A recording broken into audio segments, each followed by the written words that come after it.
bunker.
We got some background noise.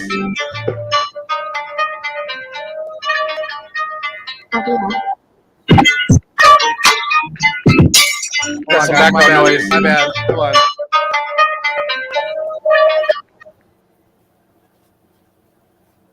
It's all good. That's live, people. That's how we do it. Okay? Just get over it. 1 second. Technical difficulties. Remix Right? is in the building. There we you know what I go. mean? There we go. What is good? What is There we going go. on? And what is cracking? I am Philly Foothills, and I am back in another episode of East Meets West, where we come get you a place to get shit off your chest when it comes to our Philadelphia Eagles. Let's go. Welcome in, everybody. Thank you so much for joining us on another episode 29 of East Meets West, with my guy here to my left, AK Eagles of Eagles Uncensored Podcast, the live stream king, as I'm calling him lately. He's been live streaming his ass out. I got Vic 3 down below me. We are live not only on the Nest Out West, but we are live on AK's channel and also Vic 3's channel as well. And we got a special guest tonight. We got King in the building, so let's go. Let's get it fired up. Bye, John. We got half of the Swoop Boys in the building, Swoop Boy Podcast. Let's go. The music, Fuego. Yes, sir. Thank you so much, you guys. We got 3 people in the live stream right now, so salute to y'all. Thank you so much for supporting us. We really, really appreciate it. And yes, like I said, we are triple live streaming right now, so make sure at some point, whichever channel you're on, hop over to the other 2 channels and hit that thumbs up for us. We really, really appreciate it. And yes, all the links are in the description. The links to our Cash Apps are in the description as well. If you want to donate to help us give you better content, help us get better quality equipment, things like that, and grow our channels. So we really, really appreciate it. And even if you can't, we still appreciate the support, the watch hours, and all that, because we're building. You know, AK's got the watch hours. He needs the subs now. So, you know, if you know anybody that's not subscribed to him, or you know anybody that may be interested in his content, please make sure you share that to anybody. Share it on your social media. Tell them to go check him out, because the guy's providing lots and lots of content right now. He's covering the Olympics, all kinds of things. So definitely go check him out. But what's going on, you guys? What's up, man? Good, man. Good, fellas. Thank you for inviting me on the show. I've been actually wanting to get on the show for a while. So I know I've been busy. I went to Dallas, came back, had to take care of my properties in California, then Arizona. And then I went back to LA for the 49ers Rams game. And when I tell you, so my wife is a 49ers fan. So the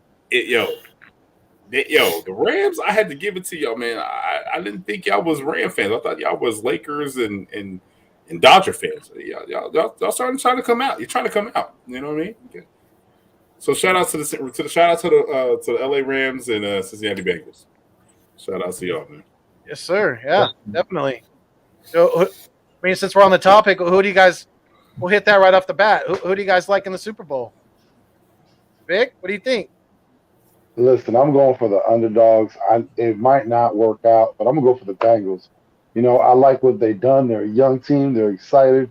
Joe Mixon, you know, he's finally got to the big game. He's been with the Bengals for a while. He's seen some horrible teams. He's finally got to the promised land. You got the rookie Jamar Chase. Before the season started in the preseason, you hear people giving him the jokes, giving him that business about dropping all those balls. And what has he done? Nothing but be the best rookie that's come through in a long time. I mean, so he got his team to Super Bowl. You got the other two great receivers in Higgins and Boyd. They finally got their just dues. So that defense, when you talk about Trey, I'm about to say Higgins, but Trey Henderson, he's out there, had a great season. You got to give it up to the coach. I think last year, what were they, 14-12? And then this year they turn it around for a Super Bowl appearance. Listen, congratulations to the Bengals. Congratulations to the Rams. You made it to the big game. You did what you had to do. But I'm hoping, the underdog comes through and pulls away a great victory. I go for the Bengals. Go ahead, King. Hey, I'm gonna go, Vic. Hey, you official with a referee whistle. I'm going right behind you. I'm definitely going with the underdog, man. I want to see Cincinnati, man. I don't know. Shout out to Ohio, bro. Like, you know what I'm saying? It's just like, I mean, most of us are from Philly or South Jersey. It's a blue collar city. Joe Burrow, aka Joe Cool, he got that whole he got the vibe. Son, I don't know if you see the interview. My man said, "I got the money now, so I ain't got to wear fake jewelry." He had the mic. He had. I was like, "Yo, son, our son looked like Macaulay Culkin, but came with the Migos flag, son. Like, yo, son is he's wild out right now. You know what I'm saying? So, yo, and T. Higgins, Jamar Chase. What is the other young bulls? And okay, but the weakest link, and I don't want to give a shout out to. I'm definitely give a shout out. The weakest link is Eli Apple. He's the weakest link, and I don't like how you talk about my quarterback. When I see you, son, I'm snatching your necklace or this ball. Hey, I always call Joe Burrow Iceberg Slim. Joe Iceberg Slim Burrow. I always wondered if Eli gets an interception, if the announcer would pull out the Apple turnover. Oh, his mouth will not stop running until that happens. That one turnover, he could have been he could have been the hero. The ball was literally in his hands. His non-catching ass. First of all, you bounced around. This talk about non-catching ass. What about Jaworski Tart? Come on. Hey, come on. I don't want to talk loud because my wife is That's why they play defense. Yeah, and exactly. That's the reason why you're a DB. You can't catch. Yeah, right? Even a lineman could have caught that.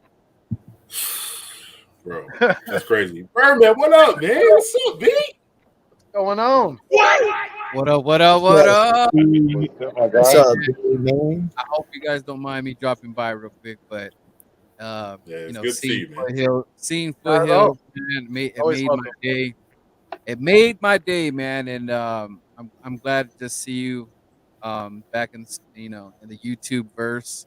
So yeah, dude, I just I wanted to say what's up to you. It's been a minute, and I also want to give a big shout out to AK for everything he's done, and Thank you. I'm just the support is real, guys, and you know what's up, man. I always been supporting, that's you guys just kind of met me, but you know how I am, man. So but anyways, I just I'm excited, man. I'm excited to see you guys and stop by real quick before I head out here. Just wanted to show some love to you guys, and I hope you guys have a good week. Yeah, who's your Super Bowl pick? We appreciate you coming through. Super Bowl, I'm going with LA. I feel it's just kind of set up that way. And it is also set up for Bengals to make that Cinderella story and all the whole nine. But I just feel that the NFL gods are just kind of looking down on the Rams and giving some hope to the city. They have so much at risk right now with all the moves they did. It somehow, some way, it has to make sense. I think Sean McVay, is kind of turned the tide, and he's just kind of setting the tone for the NFL.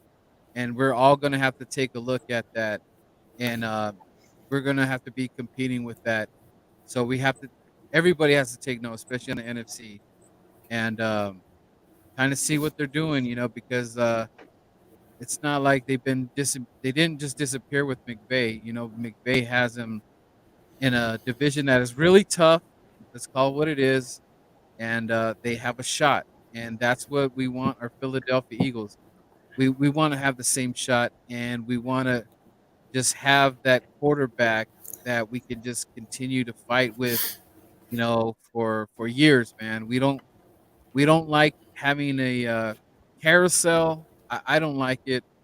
So that's why we have to really make sure that we hone in, and this off season is going to be one of the craziest. I have anxiety with Howie Roseman. I'm so freaking nervous, and King knows, man. I'm just I just can't, like. Oh no. I already feel I'm like already nervous just in the NFL draft when that day comes. I'm already like I could already feel that I'm in the room just watching, and I'm so freaking nervous already, and I'm not even there yet. You ready for the disappointment? Huh. I Don't just say that. I just wish that we're like me and King would just look at each other and be like, for real? No, he did something right this time, like, oh yeah, like, We should all live stream the draft. oh, Oh, I think we definitely should do Well, that. I'll be in Vegas. I'll be in Vegas for the draft. Oh, okay. Yo, subtle. Can I just say something? You have been dropping the greatest subtle flexes the whole time. I heard the property in Cali. I heard we're going to Cali. We had SoFi. Now we're going to Vegas. Subtle flexes have been dropped this whole podcast. Yo, Vic, Keep it going. Keep it going. Wow, Vic, wow. yes sir, yes sir. So, AK, so who do you think is going to be hoisting the Lombardi? Man, I got Cincy. I've been riding Cincinnati since, wild card, man. And listen, you guys let them get to the Super Bowl. You ain't stopping them now. 31 years they've been waiting. It's pretty much, in my opinion, game, set, match. These guys are hungrier now than what they were 2 weeks ago. So, good luck. But, dude, I hope Jamar Chase puts Ramsey on skates. I can't wait to see that matchup, Ramsey versus Chase, and I think Chase wins that one. They have a really good offense. Yeah, I understand their line's a bit shaky, but, hey, that line got them to the Super Bowl, so they ain't that bad. With Tyler Boyd, Higgins, Chase, Mixon in the backfield with Peterson, and Joe just being Joe. Like, he's never say no, Joe. No lie. Never say no. And I got to say, man, I have the Bengals winning this one. I just do. It's a gut feeling of mine. Seriously. Got you. Yeah, I feel the opposite way. I think a lot of the times, these close games, these high intensity games, they come down to the rawness of football, and the rawness of football is in the trenches. And I think that the Bengals got pretty lucky giving up 9 sacks to the Titans. How many are they going to give up to the Rams? The Rams have pass rushers for days. You guys I was on Hunter's show, Philly Insider Podcast, earlier, and I asked them, and I don't think any of them knew this question.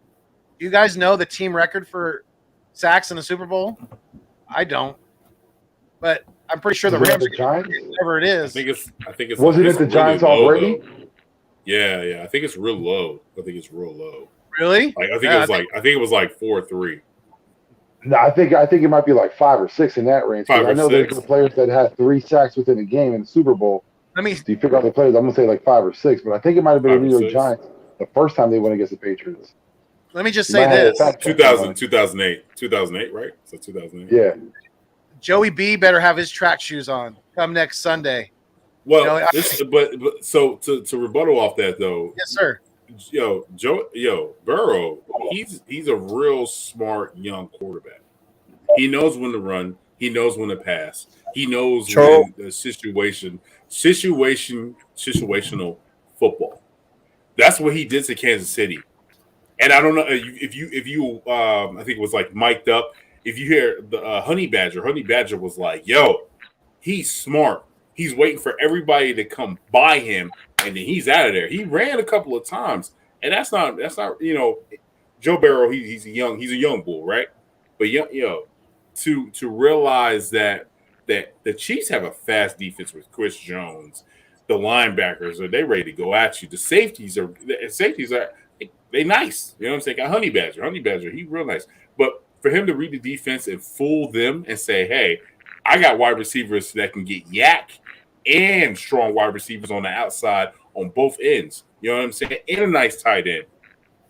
What you gonna let me run? I got you. So he's a good, smart young quarterback, man.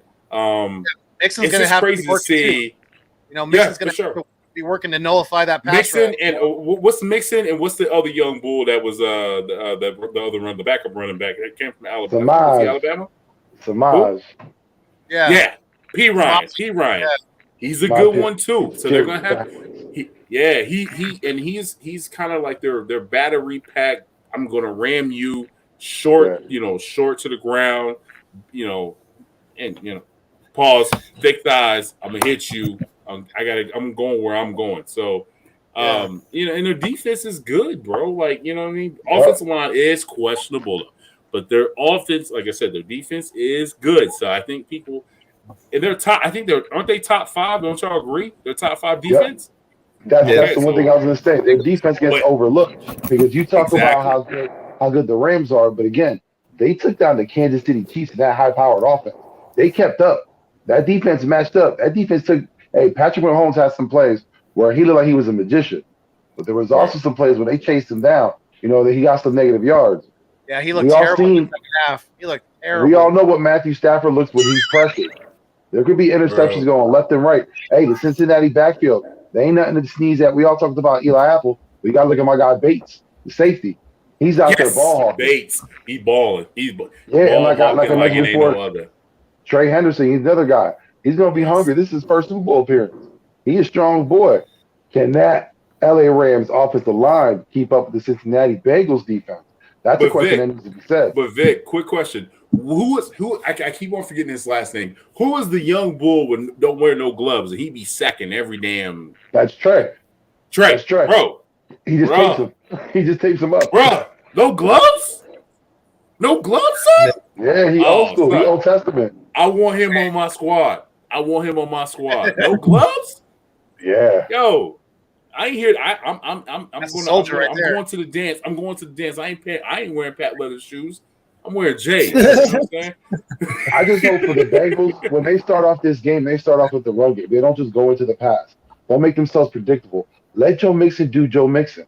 You know what I mean? Let him do his thing. Let him tire out that defense. Because you got to think about Aaron Donald, and then you got Von Miller, and everyone knows Aaron Donald comes to life in the fourth quarter. So beat him down as much as possible. Right. So to make you guys happy real quick, so the sack record actually belongs to the Steelers, and that was with the Steelers have it with 4 sacks. I knew it was it's 4 sacks, and that was when L.C. Greenwood sacked Roger Staubach 4 times. Oh man, that's before all. Isn't that the Cowboys? Before all of us. Yeah, that's the Cowboys. The Cowboys hold the most sacks in the Super Bowl at 4. Yeah, I knew it was lower. I knew it was like 3 or 4. Yeah, I thought it might be more because I know there's a couple of guys with 3. I thought you said the Steelers at first. Yeah, but I'm saying he got sacked. Yeah, got sacked 4 times. Yeah. Okay. They hold the sack record. Dallas does. I got you. Yeah. Okay. All right. Yep. Hey, shout out to Antonio Holmes, first time listener. He said, "Hey, yo, what up, fam? Hey, we appreciate you, my guy. Thank you so much. Thank you very, very much. Yes, sir. Make sure you're subbed up to all 5 of us. The Nest Out West, AK Eagles Uncensored, Big 3, King of the Swoop Boys podcast, and Birdman _951.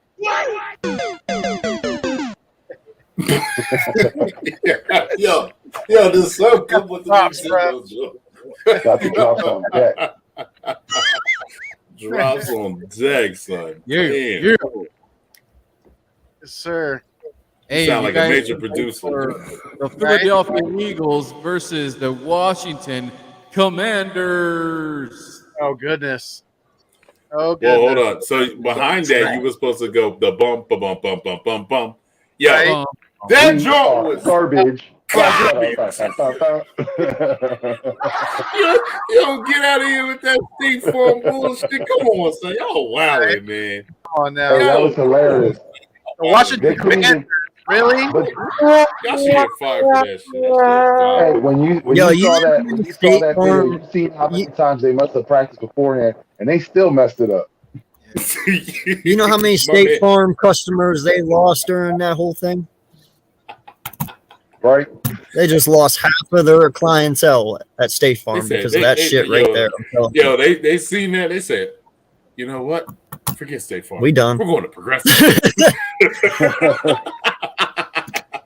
Yo, their new slogan is State Farm. Are you in bad hands?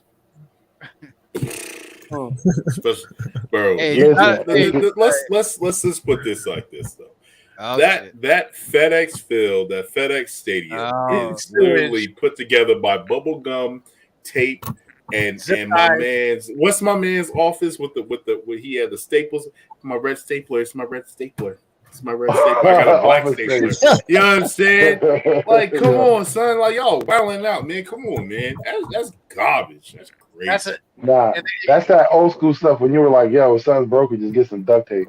Duct tape will take care of everything. They might as well And they just got- call the stadium Sewer Center Stadium. Yeah, facts. And then you know what's crazy? It's not even in Waste DC, management man. It's field. in Maryland. It's not even Waste in DC, management bro. field. Yeah, waste Yo, a management. lot of teams in the NFC East have identity crisis. You got New York They do. Giants playing in Jersey. You got the Redskins or whatever, the Washington football team playing out in Maryland. They don't know what to do with themselves. Dallas doesn't even play in Dallas. They play in Arlington. They're literally and they out there. They are out there. Yeah. Speaking of the Commanders, Durs for short, I guess that's what E-Rock was calling them. He said The it's going to be commies. the Durs versus the Durs on Sunday. The commies are So My E-Rock thing coming. is said- this, though. coming. They don't have a short name. You know what I'm Right. saying? Like the Giants have G-men. What are you going to call them, the commies? Birds, The communists. Commies are coming. Cowboys. I call the Cowboys jokers. Yeah, they should have stayed away from the political and the army naming. They should have stayed with Wild Hogs or Red Wolves, whatever that was. They should They have should stuck have on went Red that. Tails. They should have went Red Red Tails Tails. was the one I've been saying for the minute. Yeah. Nah, man, they should have been why? I'm sorry. Go ahead, okay. I'm sorry. No, I was just gonna say they should have actually sat there and represented an old school movie, like I've been saying, The Replacements, and just call themselves the Sentinels, hands down. Yeah. Isn't there That already would have been sick. That would have been sick. It What should have been the Red Hots. The Red Hots, and everybody could have had the candy. the Red Hot? did I The say Red Hot something funny? Candies. Nah, I Yo, always the Sentinels was pretty fly. I like that one. But this is the thing, though. They should have went Red Tails, but we all know that's too black. The NFL's But- like, oh no, They were kinda we heavy. can't have that. That's too black. I mean, Could they're have pulled up, but I thought that was too gangster. and they're Yeah, Let's not that's too honor black. heroes So in they, any you way, know right? they weren't gonna do that. You know they weren't. Yeah, they ain't trying to honor any heroes in any way. No, at all. Yo, No. the Washington Warriors. Okay. Yeah, I don't. and let's not even get I don't know. started. I on those. Listen, Their I'm owner always continues to be George inclined to Hill. go with the Washington Bullets. I've always thought that was a hard name. I thought that Listen. was a hard. Yo. Let's be honest. That joint is hard, and their uniforms is crazy. But Yeah. they had to switch it off because of the, back in the '90s and the early 2000s, DC crime was crazy. It was up there. I used to live in Baltimore as well, so I know how it is there in DC area and in Virginia. I can't forget Virginia because a lot of their fans are in Virginia. Yeah. But Washington Bulls would have been fire. And okay, I got a bone to pick, and I don't mean to take up all the time. Why do they get two helmets and we can't even get the Eagles? We can't even get Kelly Green, B. What's up? I didn't even know they got two helmets. Yeah, they got two a helmets. They got a helmet. black helmet. They got a black helmet, and then in the maroon joint. Because they Son, got- why can't we get our joint back? Yo, by the way, I heard they have a white one as well. Well, Word? this year we're supposed to get the Kelly Green. We're supposed to get Kelly Green back this year.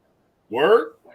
Yeah. Because remember, Well, they messed up. What was it, 2 years ago on putting in the request? They did Right. it too late, but they put it in so that way this year we should be wearing Kelly Greens. Okay. I think that's why and by the way, to further that a little bit too, man, Jeffrey did come out and he said this will be the test run this year and next year, 22 and 23, because he said if he gets a good response from it, he'll bring that shit back full time. If he gets change the colors back to Kelly green, white, black, and silver. Thank you. Thank Yep. you. If we can get even a cool gray, you know what I'm saying? Like get like a cool gray. That joint like would be fire. But I ain't Yeah. gonna even front. If we have that, I'm probably gonna end up going Kelly green because that reminds me of being a kid, being a fan, being raised in South Jersey. That was it. You know what I'm saying? I remember being in 1991. Reggie White and Jerome Brown came to my school and talked to us about Dare. And I remember my pops was like, yo, I heard they coming to your school. So I went to a hood school. I went to Martin Luther King. Don't judge me, okay? Don't judge me. All you guests, don't judge me. I went to Martin Luther King Elementary. But what I'm saying though is my pops was like, yo, you gonna put this damn green jersey. I said, yeah, I got you. Yo, they came there, they told us to stay off drugs. But we all know they was on that sugar booger in the back in the days. But yeah, man, it was, bro. That like literally that era was so dope, and I'm pretty sure I speak for everybody here. That era was so dope, man. Yeah, man. You had Herschel Walker, Fred Barnett, Randall Cunningham. It was a squad. Eric Allen was in the backfield. You had Willie T. Willie T, bro. Yo, that was a squad back then. Oh yeah. I had all their cards. All their cards. Before I take off, could I ask you 2 questions? Yeah. And you guys got okay. So if you could take up one player from the Rams and one player from the Bengals, who would it be? And whoever wants to go first. To come to our squad? Yeah, let's say we could. It doesn't matter who it is. If you could pick one player from the Rams right now, who would it be? And then also from the Bengals. I think that's pretty easy. All right, let's see. I mean, I would go with Jamar Chase and Aaron Donald. I mean, that he's the best defensive lineman in the league. Who else you gonna pick? Hey, AK, you next. Okay. Listen, man, I would go with probably Jalen Ramsey and Jesse Bates. Okay. I'm probably gonna go. I ain't gonna even rely on Justin Bates. I'm about to go him on that on the defense side and offense side for Rams. Robert Woods. Okay. Robert Woods or Cooper Kupp, one of the two. Doesn't matter. I would love to have one of the wide receivers and get Jalen Reagor out of here. Yeah, that's pretty hard because if you're talking about the Bengals, there's 2 players, and I know we have Jalen, but Joe Burrow is a difference maker. Yeah. I mean, that kid is amazing. But you also look at the fact that we have Devontae Smith. And I would love to see what it would look like if Jamar Chase was on that opposite end. So I'm gonna say Jamar Chase from the Bengals, and for the Rams, initially I was gonna say Andrew Whitworth, the left tackle, try to move over to right. Oh, okay. That'd be too much. Yeah. That'd be too much. That's a little extra. So I'm gonna have to say the man that locks down that defense for me is Jalen Ramsey. I could only imagine him going over everywhere. Then you got Slay on the back end too. Oh my. Yeah, facts. Birdman, go ahead. All right, I'm not gonna. I would take a quarterback that's kind of like a little obvious, but if it wasn't, you said quarterback, I would take Cooper Kupp. Hurt season, baby. I would take Hurts off season, and I would take Mixon. That's a good pick. Okay. Reliable. Right. Hey, we all said it. The best ability is reliability and availability. And hey, Mixon's been that guy. Yeah, and I just really want to get. I think the Philadelphians need to do some soul searching, and we need to get some grit, guys. We need some grit in the Philadelphia Eagles. It's just a must, man. It's someone's got to be the leader here. Someone's got to take the realms, and it's kind of been we just kind of been waiting for the guys. I mean, some guys are close, but it's not quite there. Like we need this guy. Like we need that Debo, that Cooper, somebody that Mixon or whatever. Yeah. Just to that's why I'm my anxiety is through the roof with this offseason. We have the quarterback situation is the quarterback situation, but also it's just I want Howie just to. Speaking of your anxiety, would you do the steal, Birdman? Right here. Would you do the steal? Third round, Houston's third round overall for our 19th pick, Minshew, Rieger. What do you think? That's pretty. Yeah, that's pretty. Done. Done. Where are we signing? Where do I sign? Whose back can I sign on? Right here. That means Vic is gonna go drop Jalen off at the airport. Yeah, yo, listen, I will personally drive him there. We will make sure we get on time. I don't think that should be played because I don't want King to look at me in a bad way. So let's not play that. You know what's funny? Now, you know what? On the way to the airport, as we're coming into Philadelphia International, I'm going to hit the plan there. Just to hear it as he goes out and like, who's that? You didn't hear my rant, did you, King? You never heard it, did you? No, I didn't hear your rant. Flego, you got it, don't you? Right after Rager drops the game-winning touchdown. Yeah, this is wrong. You have my rant, right? All right, so now I gotta research this because I gotta hear his rant. I got it. You're in here. Help out. Got it? I got it. Wasn't it on Jinx's channel or something? Yeah, I got it. Okay. Because I didn't see it on your channel. No, I didn't know about it till after it was posted and shit, and people come in and start laughing at me. I'm like, what y'all laughing at? And they're like, oh, you don't know? I'm like, no, please fill me in. And then next thing you know, it's there. He isolated what was like a good 2 minutes of the audio. Oh my God, dude! I was busting up like everybody was. I didn't even intentionally mean that to go viral either, but. All right, guys, I'm gonna head out. All right, yo, MK, what's going on? My guy. I'm with the family, but all right. All right, Birdman, appreciate you, bro. Let me know, Foothills, when you got time, man. Definitely. We'll do. Hey, man, sum my guy up. All the time. But hey, I'm glad you're feeling better too. I'm glad you're feeling better. Yeah, I was a weird knocked out for a couple weeks. Not the way you want to break in the new year, but it is what it is. You're telling me. That's how right, it guys. is, Peace. Have a good one. Bye. Better, Birdman.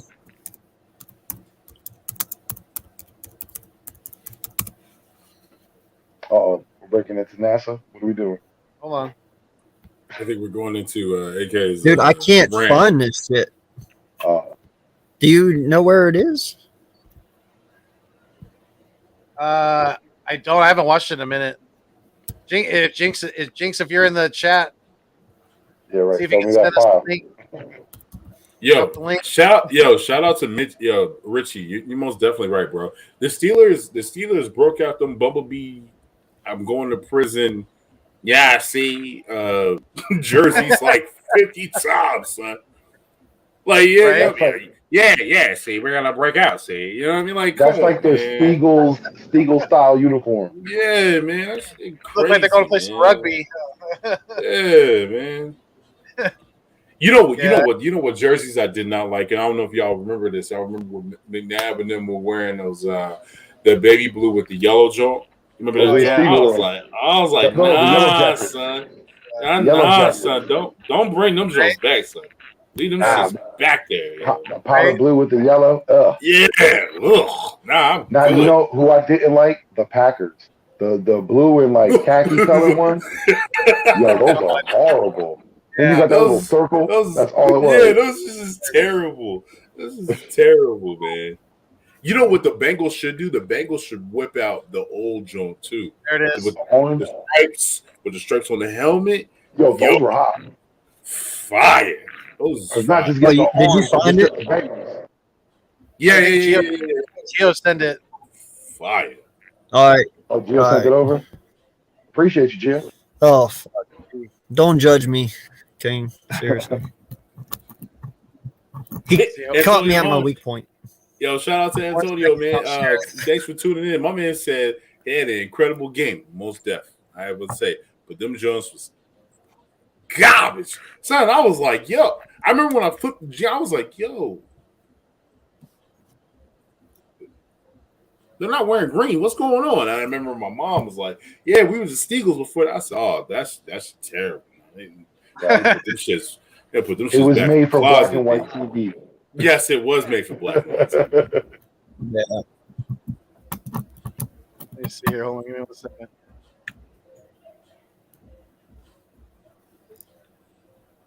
Mitch, what up, man? What's going on, man? Yo, why is everybody saying that the old Devontae Smith Philly cheesesteaks? All right, I want to talk about this. I want to touch base with this, okay? First of all, the best Philly cheesesteaks, you know what I'm saying, it's your opinion, right?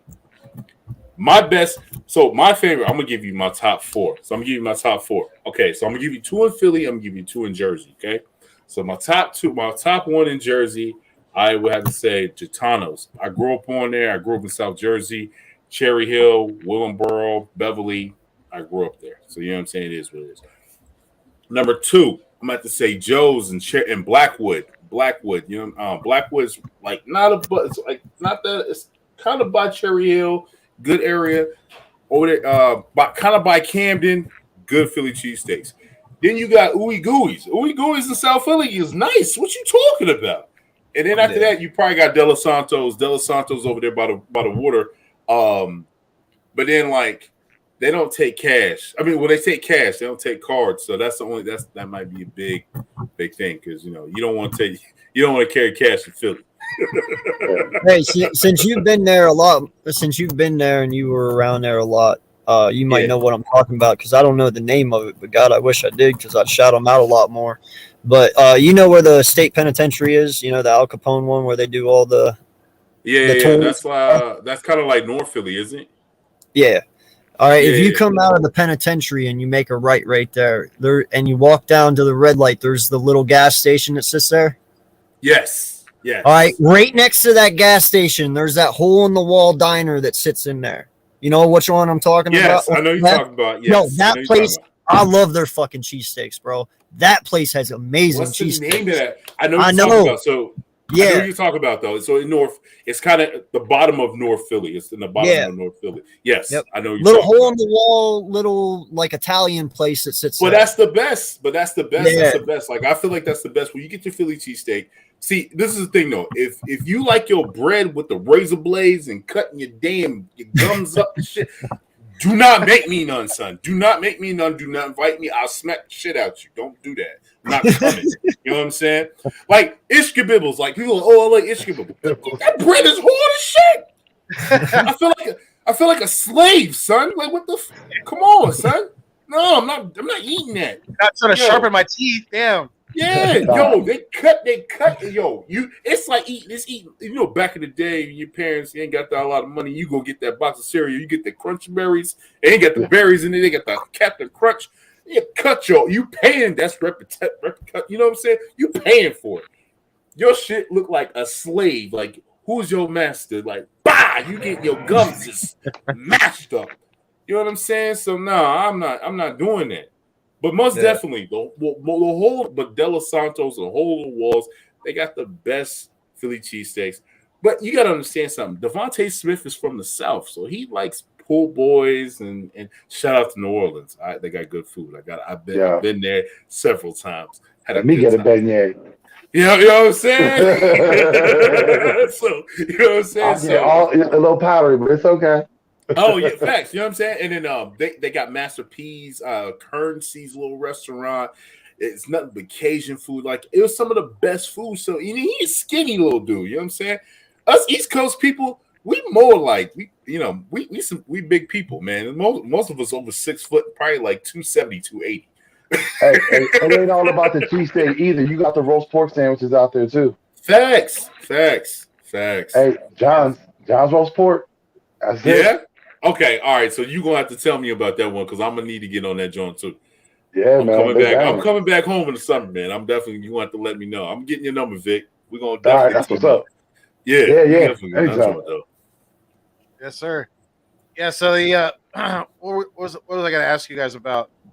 Oh yeah, the possibility of our defensive coordinator, at least for now, possibly being another white head coach. We're going to talk about that as well. The Brian Flores stuff. Listen. We're definitely going to dive into that. But Jonathan Gannon. Please go. I think we're all okay with it. We are perfectly fine with it. We are all okay with it.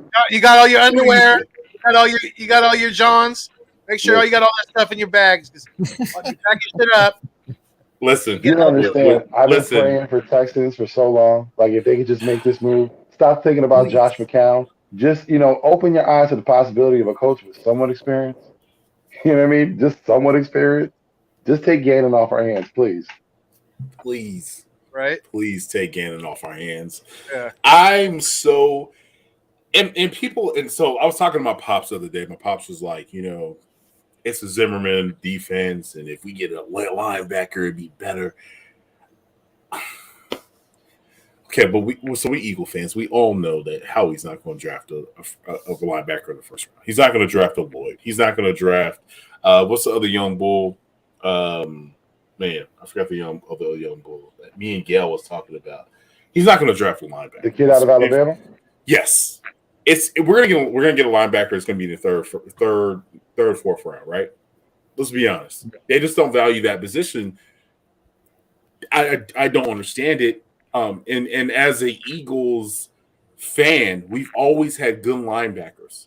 You know what I'm saying? Like, we've always had that. Hugh Douglas. The last, I think, what was the last linebacker of you guys that you think we had that was good? Trotter. Nigel Brown. Trout. Okay. Trotter. Maybe Carlos Edmonds. I mean, he stayed here for like a spell. Yeah. Yeah, he said he was more of a giant standout. Jordan Hicks was probably the last draft. Yeah, I'll give you Hicks. The third round draft pick, and that wasn't even Howie. That was Chip Kelly. Chip Kelly picked him. So it's just they don't value that position. They don't. I wouldn't say they won't. So this is my question to you guys, and I don't mean to take over. But what is the 3 things that you would love to see in this year's draft? Like, if Vic, and then I know Vic, I know what you're about to go. I already know you, Vic. Where are you going to go in the first round? If we're staying pat where we're at, we're not trying to make no moves up. We're staying at 15, 16. Staying at 15. I'm going to say it's the best available between a defensive lineman, and we got to look at that. We need an edge rusher. We need another defensive lineman. But if say a good talent drops down and that's safety, listen, I'm going to go after that. But I think those and linebacker, I say linebacker is something you can take care of maybe in the second, third round. You don't necessarily need to focus that in the first. Second, third, if you want a quality round, but like you said, we don't really focus on them. So I'm figuring 4th, 5th round, that's maybe when they want to dabble into a linebacker. That's the realistic view for Howie. But for me, like I said, it depends on what's out there. But if we're looking at a defensive lineman, a great defensive lineman, or a defensive end, that's where we should go. Okay. AK. 3 first-round picks. Who are you picking? First 3? You mean? First 3. No, we're staying at 15, 16, and 19. Yep. So all right, that's fine. I think we should do that anyway. I'm not trading nothing away, honestly, if it's my opinion. But 15, man, my first off is going to be if Linderbaum is there at 15, you take Linderbaum for center. I got so much shit off my PD. No. hey, don't worry about them, my guy. They don't. No. Listen, I'm taking Linderbaum at 15. Okay, no lie. Hands down. Okay. If he's there, I'm taking him. He's available. Okay. Yes, I'm taking him. If not, I'm going Karlaftis or Ajobu, if one of them are there. Okay? If Linderbaum's taken. Now, at 16, and I've had this man here, and he'll stay there until we don't pick him. 16 is Jordan Davis, hands down, no questions asked. All right, Jordan Davis will be the disruption that we have been looking for in this defensive line. He might not get you the most sacks, but dude, what this guy will do in the run game and the pass pressure game alone makes him a valuable asset for this defense. And then at 19, man, I'm either going with Booth, Sauce, or just anyone that is the top talent at that position at that point. I'm not going super offensively, but this whole draft for me, bro, other than Linderbaum at 15, I'm mainly going all offense or defense. Okay, like I might go offensive line later in the rounds, like maybe 5, 6, 7, if you want depth. But other than that, everyone that comes off this board is defense. Every single one. I'm just trying to remember who was like the best, like who really comes out of the first round at center. Linderbaum's your only center coming out of the first round. Yeah, Linderbaum's I'm saying, like, He's the only one. I could only think of one, and that was Mango. But other than that, like what first round center really worked out? I think that's something you can get. Again, we got ours in the 6th round. Wasn't Mac a first round pick? Who? Quentin Nelson wasn't a center, but hell, he was taken 5th overall. But he was a guard. The center for the. Yeah, I was going to say he was a guard. Mac. Well, I know. I said he wasn't a center, but he was taken 5th. Yeah. A lineman is a lineman in the end, dude. Oh, but I know that. But that's what I'm saying. Like tackles get taken in the first round. Their first picks. But I mean, for a center specifically, that's what I mean. That's a little. Yeah, but dude, listen, I'm trying to do exactly what we did with Mailata with JP. All right, JP carried this team for 17 fucking years, and he did a great job doing it. Kels did the same fucking thing for our team at center. He carried us so many years. I'm looking for a guy that can fill those shoes. And I'm sorry, I've looked at a lot of centers, and Linderbaum matches him perfectly. Size, weight, everything. He is literally everything that Kels is. And you have the best, and not just that, but you have the best offensive line coach in the NFL. None of these other teams have what we have, and that's Stoutland. Stoutland will make Linderbaum into an all-pro instantly. I promise you that. I understand, but this is my question to you, though. With you're drafting Linderbaum, so this is the future, right? And this means Kels is not coming back. We don't know what he's doing. Linder Dickerson can play center. Salamalo can play center. Where are we going? Think about it. This depth, the offensive line depth is crazy. Herbig. What's the other young bull that we just got? Opeta. No. Opeta played good. He played good. You know what I'm saying? So and like you mentioned, AK, with the coaching staff, like, would you go center at 15 if he's there? If Kels is there, and you want to know why? Why? Oh no, Kels is not retired. No. Kels is not retired. No, I'm not. Because you can always wait till next year to do that. You can always do that next year. I'm saying I take Linderbaum at 15 only if Kels retires. Other than that, Linderbaum's off the books, 100%. Okay. For me, I'm not super familiar right now. I have to do a lot of draft research because with everything going on, I haven't been focusing on anything really outside of the fam. But as far as positional wise, at 15. I'm probably taking the best defensive end out there. At 16, I'm probably, if there's a fairly fast, it doesn't have to be straight line speed, but a good corner with some decent size, I'm probably taking him at 16. And I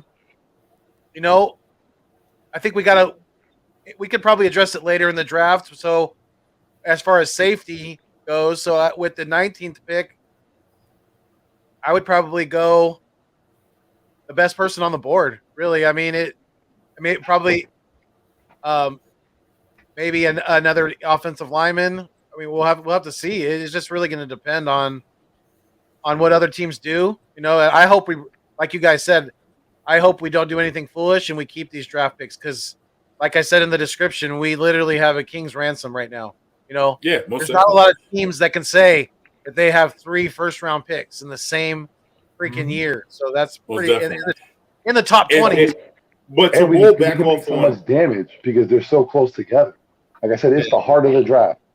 Right. Well, and what makes it so hard to answer this question too, man, is we got to get through free agency first. I mean, I'm sitting here saying edge. I'm sitting here saying center. You know what?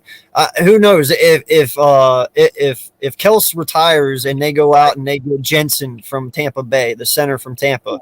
Okay, well, center's off the fucking books then. You know, if they go out and they get Hassan Riddick. Okay, well, edge is off the book now for me right now. You know, if they go out and they get anybody, you know, we got to look at other positions that we didn't fill. But time out. So when you're saying Hassan Reddick, what is Hassan Reddick? Is he a DN or is he an outside linebacker? I'm a rush the quarterback. No, he's an outside linebacker, rushing quarterback. He's a better talented Gerald Avery. Oh, thank you. Okay, we're there. So I would go. This is if free agency. If it was me and it's free agency, I'm going after Chandler Jones. I'm going after Micah Fitzpatrick. Mm-hmm. No, he's not a free agent. You'd have to trade for Fitz. We're going to trade for him. What about how about Cordell Patterson? Are tied up in money. Steelers are tied up in money. Thank you. That's what I'm saying. As running back though, James. Conner. No. If you're going anyone at running back, I'm going for Fournette. Instantly. I'm going James Conner. I don't like Conner. Conner doesn't produce. He doesn't get yards. Yeah. He doesn't get yards, and he's another thing too. He gets hurt a lot. Listen, AK put it in my head. I'm so fixated on Leonard Fournette. Listen, really, King, I gotta ask you something. You want Lenny playoff Lenny. Hey, I gotta ask you something. King. What was the one reason do you think that we didn't go back to back from 17 and 18? Vic's having lots of Super Bowl pass with a bruiser running back that did some pretty good damage. Yeah, because that's what I'm saying. You were missing LeGarrette Blount in 18. That's why you did not go back to back. Leonard Fournette is a miniature LeGarrette Blount, and you team him up with Miles Sanders. I can't imagine. I can't imagine that having Lenny playoff and then with Miles Sanders. But I need Miles Sanders. I need you to make it. I need you to make the team. Not from the tub. I need you on the field. Let me ask you guys this. Exactly. But that's why you get Leonard Fournette, because if Miles does tank this year, then you have Fournette to lean on next year. Okay. So in that scenario, right? Okay, and I agree with you guys. Who are you going to resign to have that backup for Miles Sanders? Are you going to resign Boston Scott? Or you letting Miles is the backup now. Leonard Fournette's here. Miles is the backup. Oh yeah. You got to. I can't say that.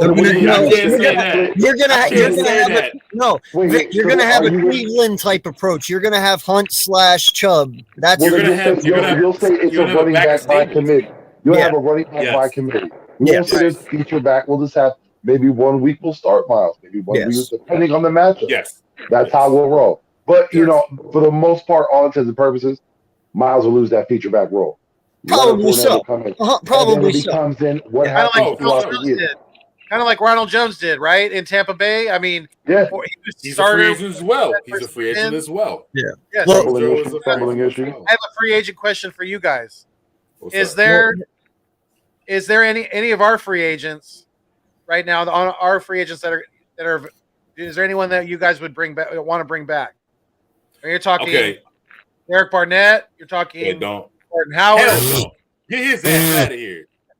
Get his ass out of here. I'm tired of can't get right. He is literally, you have that guy on your team. He's like, that boy can't get right. He is literally that.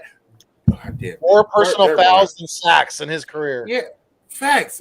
Donkey the day ass looking ass. Anyway. I don't think I've ever hated a Philadelphia Eagle. I love my team. I love my players. I don't know if I've ever hated. I hope he goes to Dallas. I hope Derek Barnett goes to Dallas or go to New York or go be a commander. Hey. Go play at Waste Management Field. Go over there. Go ahead and replace Randy Gregory. Go ahead. Y'all both in the same damn bandwagon. No lie. Derek Barnett needs to be wearing a helmet, but he's wearing the wrong type of helmet. Facts. He looked like radio. He looked like radio on the damn field. All of the frustration that we've had in between combining Nelson Aguilar and now Jalen Reagor, that doesn't even come close to the frustration I've had with this Derek Barnett by himself. Seriously. It's a tragedy that he has the Tennessee all-time sack record. You know what I mean? Like, it's a tragedy. It is. Yo, listen, the great Reggie White, you know what I mean? He put Tennessee on the map, and then you got Barnett coming out here. And I still remember the talk about Barnett when he was drafted. Great motor, high motor kid. That is one of the laziest players I've ever seen. One of the most undisciplined players I've ever seen come through. And it's insane that he's still on this team. Yeah. All right, so if you want me to say come back, okay, please don't judge me, but I have a soft spot for Rodney McLeod. He's a leader of this defense. He's a leader of the room. He's a great mentor. He does a lot for the city of Philadelphia, especially in the hood. I would love for him to come back. So that's on defense. And on offense, I would love to have Boston Scott. I would say Greg Ward, but I think that experience might be time to get him out of here. Yeah. But I like McLeod because what he does for the city and what he's going to do for that young nucleus that we're about to have in Philadelphia. I think, yes, you can say he's washed, but he saved our season. He saved our asses against the Washington, a.k.a. Commanders, Chief G.I. Joe football team when we needed to make the damn playoffs. So y'all can say whatever y'all can say about what he's washed. He saved our season. Yeah. My kid. Can't disagree with that. Like I said, we're not in a position to actually give up on our safeties.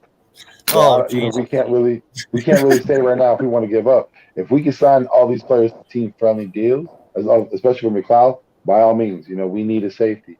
Same goes for Harris. If we can sign him to another team-friendly deal, and that's what we should do. Because again, we don't know what's going on with our future. I like Anthony Harris, and another person that's going to step up and Marcus Epps. I think that kid is going to step up. I was just about to fucking say that, bro. I'm okay with getting rid of McLeod because guess what? I really like Marcus Epps. He's 26 years old. He showed me a lot this year. I want to see him in a full season. Let's see what this kid's got. Seriously.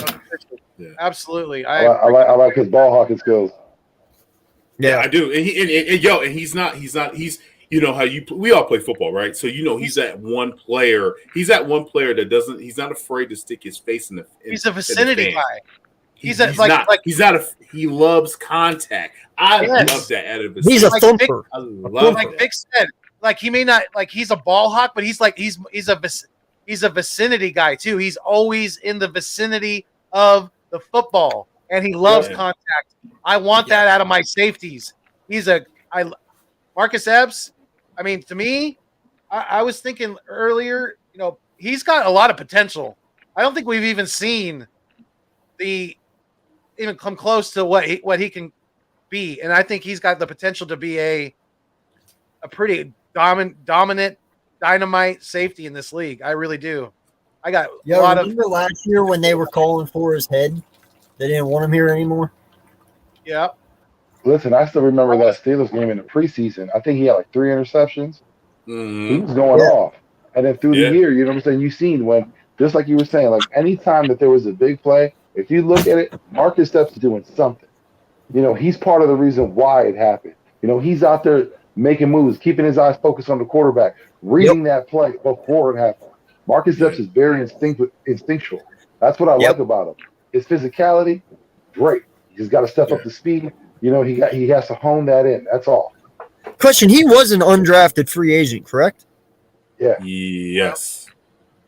Hey, you guys remember when the phantom interception he had, and everybody was like, "Yo, where'd the ball go?" And he had it. I was like, "Yo, what the?" I do remember that. You know what I'm saying? He kept quiet. Those are type of plays. Yeah, and those are the type of plays that you want to see from your safety. You're so far away from the ball, and you're going to make a play. That's the type of safety that you want to have on your squad. But like I said, though, I ain't going to even front. I would love to have Kyle Hamilton, but I know Kyle Hamilton is not going to make it to 15. Hey, this is my one thing about Hamilton. And I understand. Listen, if you know me and you've seen me throughout the whole year, I have been a staunch proponent on getting Hamilton, making moves to get Hamilton. But The one thing that is intriguing about this offseason, Well, I'll do it. there's a vacuum at quarterback for a lot of teams. And there's a lot of movement between coaches and GMs. So a lot of guys are going to want their quarterbacks in there. I think, whatever happens in free agency, it all depends on what's out there, because some guys might want to wait until after the draft. Some guys want to go before the draft. Now, we all know Aaron Rodgers is a big name. We all know Russell Wilson's a big name. But the quarterbacks after that, the Kirk Cousins, those guys, where are they living? Where's Derek Carr? Is he going to resign? Is he going to another team? Those dominoes, if they haven't fallen, Jimmy G. If those dominoes haven't fallen by the draft, there might be a big get for quarterbacks in that first round, which will have a trickle effect of good players dropping down later in the round. So that's what I'm hoping happens. That's what I'm hoping happens. They're gonna drop most definitely. And then there's another thing. There's another thing in the free agency, and I want to tackle this before we end up going on another segment. The wide receiver position. There's one wide receiver that I really want, and nobody's really talking about it. Who is it? Is it what? Boom. King, we gotta start a show. We got to, bro.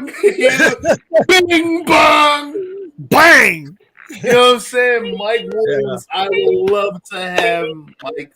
Fuck Williams. Yes. If I could get Mike Williams, oh my God, bro! You have a game set match. And then the other side, you have Devontae Smith, and then we can some way, and this is a dream scenario. Don't judge me.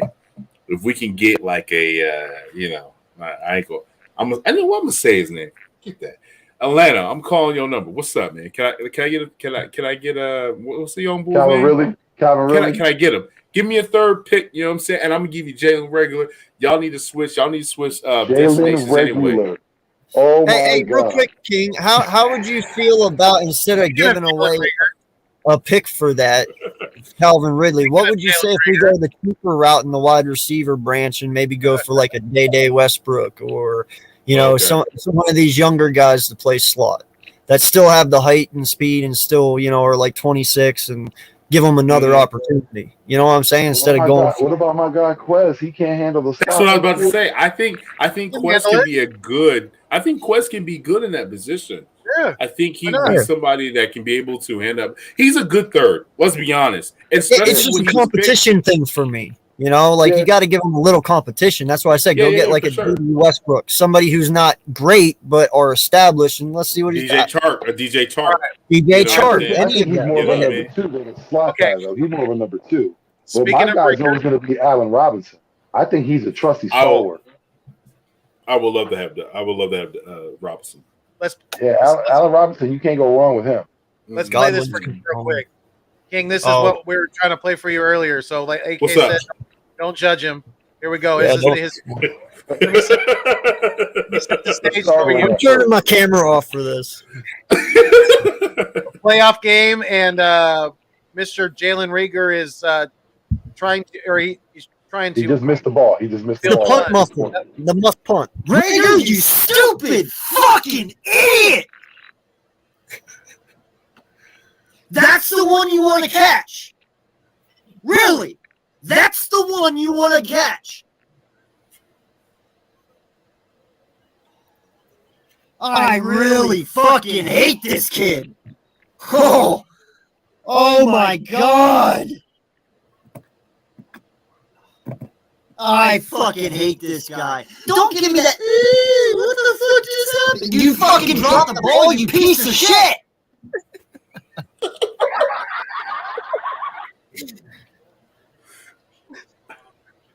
I can't, bro.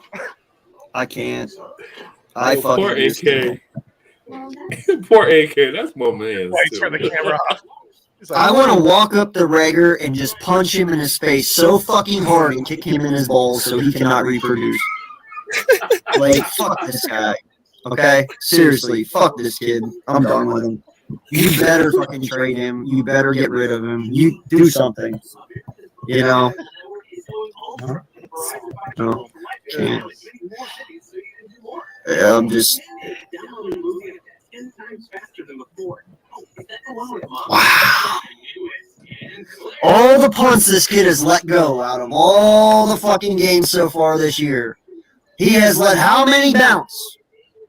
How many has this kid let go? How many times have we seen it? And that's the one you want to catch. You're a fucking moron, Rager. Just saying it right now.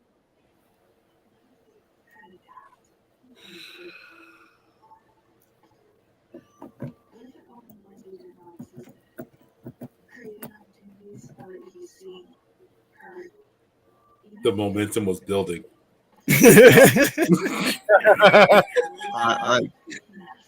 Yo, AK, AK, can you come back on screen, please? I'm sorry, I was laughing so hard. Yo, you my man 50 grand. But when you said punch him in the face and go down, I'm done. I am done. Yo, you think that's funny, man? You should have heard what I said about J-Jaw when he dropped that fucking pass in the end zone, bro.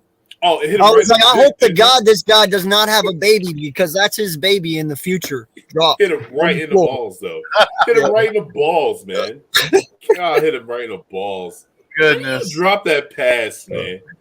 I don't And thanks. You're in the NFL. How do you body catch? Can we talk about that? They teach you that in high school. Hands. Hands. The body catching? This is you in the pros. You don't do body catches. Yo, and shout out to Jinx, man. He did not tell me about him doing that. He did not fucking mention a word. I just showed up on a live one day. He's like, here, check this shit out. And I was like, no, you fucking didn't. Fellas, imagine they put a beat behind that joint. That joint would go hard, son. Maybe we'll have to do that. The remix god. It's the remix god. You put a dope beat with it, yo. I'm gonna get that audio. Figure you stupid motherfucker. You speed it up a little bit. Figure you stupid motherfucker. Yeah, I'm gonna put a beat in. There you go. Let's do it. The remix god. I'm gonna put a beat behind that joint too. That joint will be hot. So I'm be in the club. You know what I'm saying? Cass will be doing the robot. Stick you in your pole so you can't reproduce. You know Stick you in your bowl so you can't reproduce. You can't produce. You can't produce. You know what I'm saying? There you go.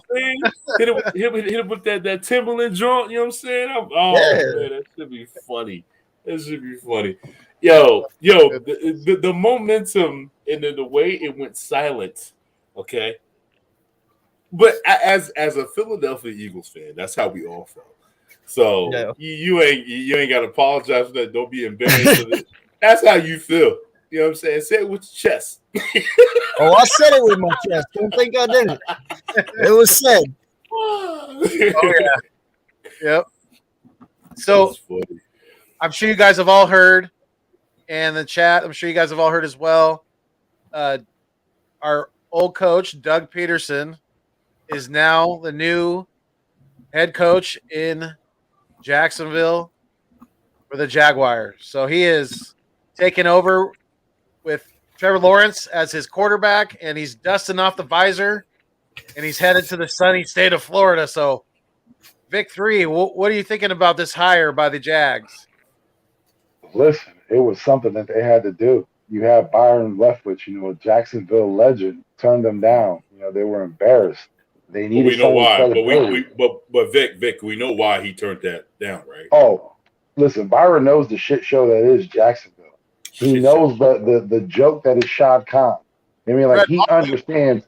Listen, Jacksonville is the closest thing you can get to WWE. Is the biggest joke in the NFL. I think one of the intentions one of the contentions that Byron had was if he was the coach, Balky had to leave. That was one of the big contentions that he had. They weren't willing to make a move on that, so he just withdrew his name. Nobody wants to play for him. Nobody wants to go there because of Balky. Look at how he ruined San Francisco. He ruined San Francisco. Yeah, he did. Swiftly.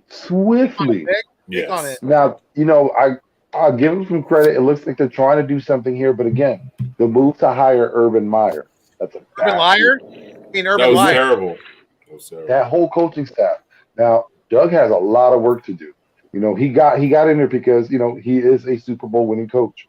That clout came through. That's why he got the job.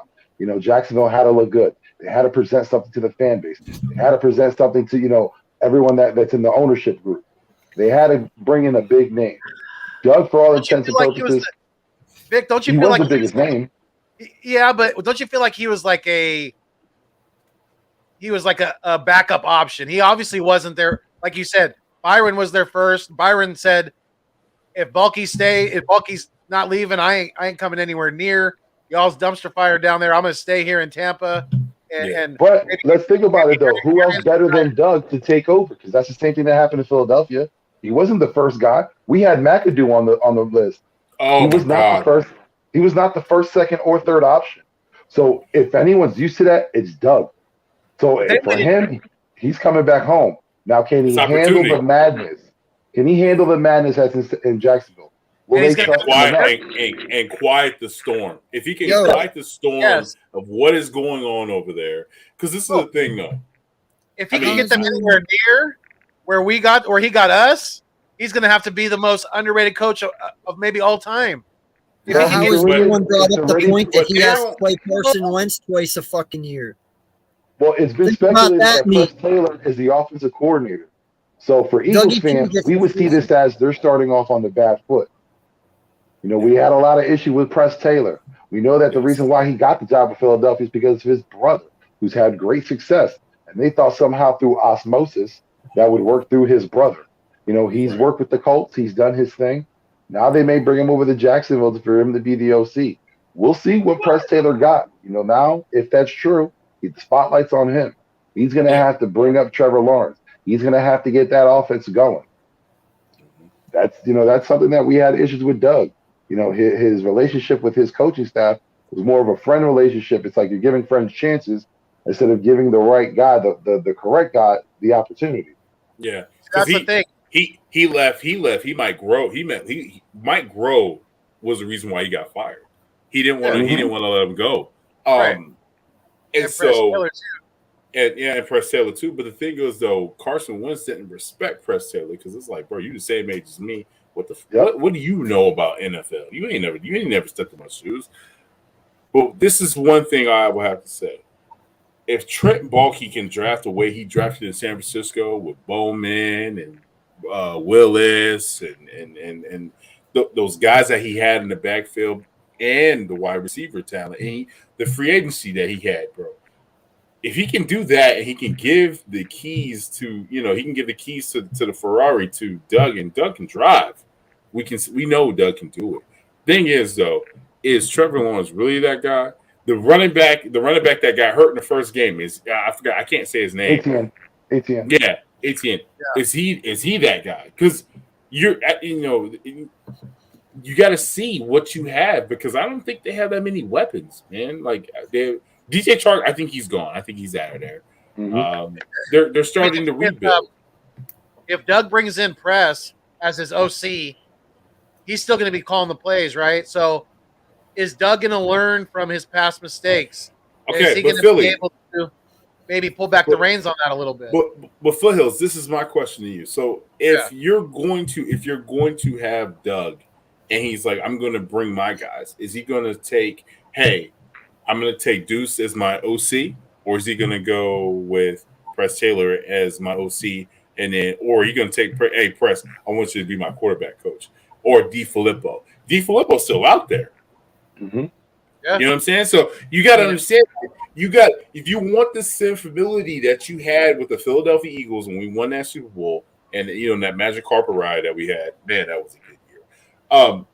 But if you want that same coaching that you want to have, and you're going to try to bring to Jacksonville, I don't think they just have the talent to even do what they want to do. To be honest with you, but I think it's going to take It's not going to take no 2 years like it did in Philadelphia. It's going to take at least like 4 or 5.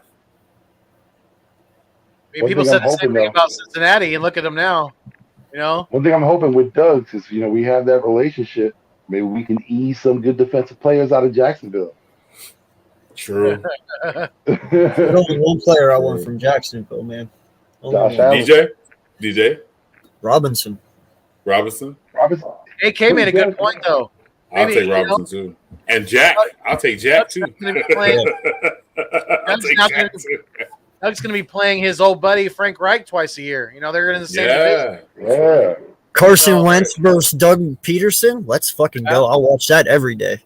Wentz And when you think about battle. that division, that's a pretty good division. You got Tennessee, you got Jacksonville, you have the Colts, and then you got the Texans. Put Russell Wilson on every the year. team. Texans are going to be terrible for years. Put Russell Wilson on the on the Titans, and look out. Ooh. Look out. They could be dangerous. AJ, and Julio. Yeah. I mean, I'm taking Myers Jack. If I could pick anybody from that damn defense, Myers Jack, please come down to Philadelphia. I would. Oh my God, bro. He's definitely a difference maker. That's definitely a difference maker. yeah. I mean, Deuce is already the OC in Detroit, right? So that would just be a lateral move if he became the OC. Is he OC or is he running backs coach? I thought he was a running back coach. I don't think he's an OC. Okay. Hey, give shout out to Deuce for being the head coach at the That's Senior right, Bowl. at the Senior Bowl. Yeah, shout out to Deuce for definitely shout out to Chris Malley and shout out to Gail. Those guys are out there. I think Gail just lost $350 to some college students. And happy birthday, Gail! Happy birthday, my guy. Yo, you my big brother. Happy birthday, Happy birthday, Gail. My guy. I seen him take there was a picture he posted on Instagram with Ed Orgeron. Gail. Yeah. Ed. He FaceTimed me today, but I missed it because I was in the meeting. But that's my big brother, man. I wanted to say happy birthday to him. I meant to say it yesterday, but because 4 years ago, I'm pretty sure we were all drunk at this time 4 years ago. 4 years ago, I was partying up. It was my dad's birthday, and they won the first that's what's Super up. Yo, happy birthday, Pop. Happy birthday, Pop. Hey, that's right. Yeah. So it was a good time. It was a good time. Oh man, if you could relive that moment. Like, there's 3 days I wish I can remember. Or relive, and that would be my wedding day. Shout out to my wife. She's amazing. My daughter, the birth of my daughter was the best thing. I remember when she first came out, I said, "Oh, I got this Eagles onesie ready for her." You know what I'm saying? And now she's 6 years old. She comes out and like she's in her pajamas. She had her Eagles pants on and with an Eagles shirt on. You know what I'm saying? Fly Eagles fly. She was like, "Dad, I'm ready." I'm like, "He's right." Proud dad moment. You know what I'm saying? And then that champion, and then that Super Bowl. Away some green tears. Yeah, man, and that Super Bowl, bro. If I could, those are the three things that I can remember. And I had so much fun going back home for the NFC Championship versus the Vikings. And it was so good to be back home. I remember Viking fans passing me, and I was like, "Welcome to Philadelphia." They're like, "Oh, you're the nicest guy here." I was like, "Shit, wait till you go to the game tomorrow. We're going to ras ass all day." I remember that time, man. They thought it was a wrap. Like the Vikings had. Oh man, and the skull, on. I was like, "Nah, son, we ain't doing that." That stadium was silent when we were up. Oh yeah. You listen. All that little underground tunnels that they had in Minnesota.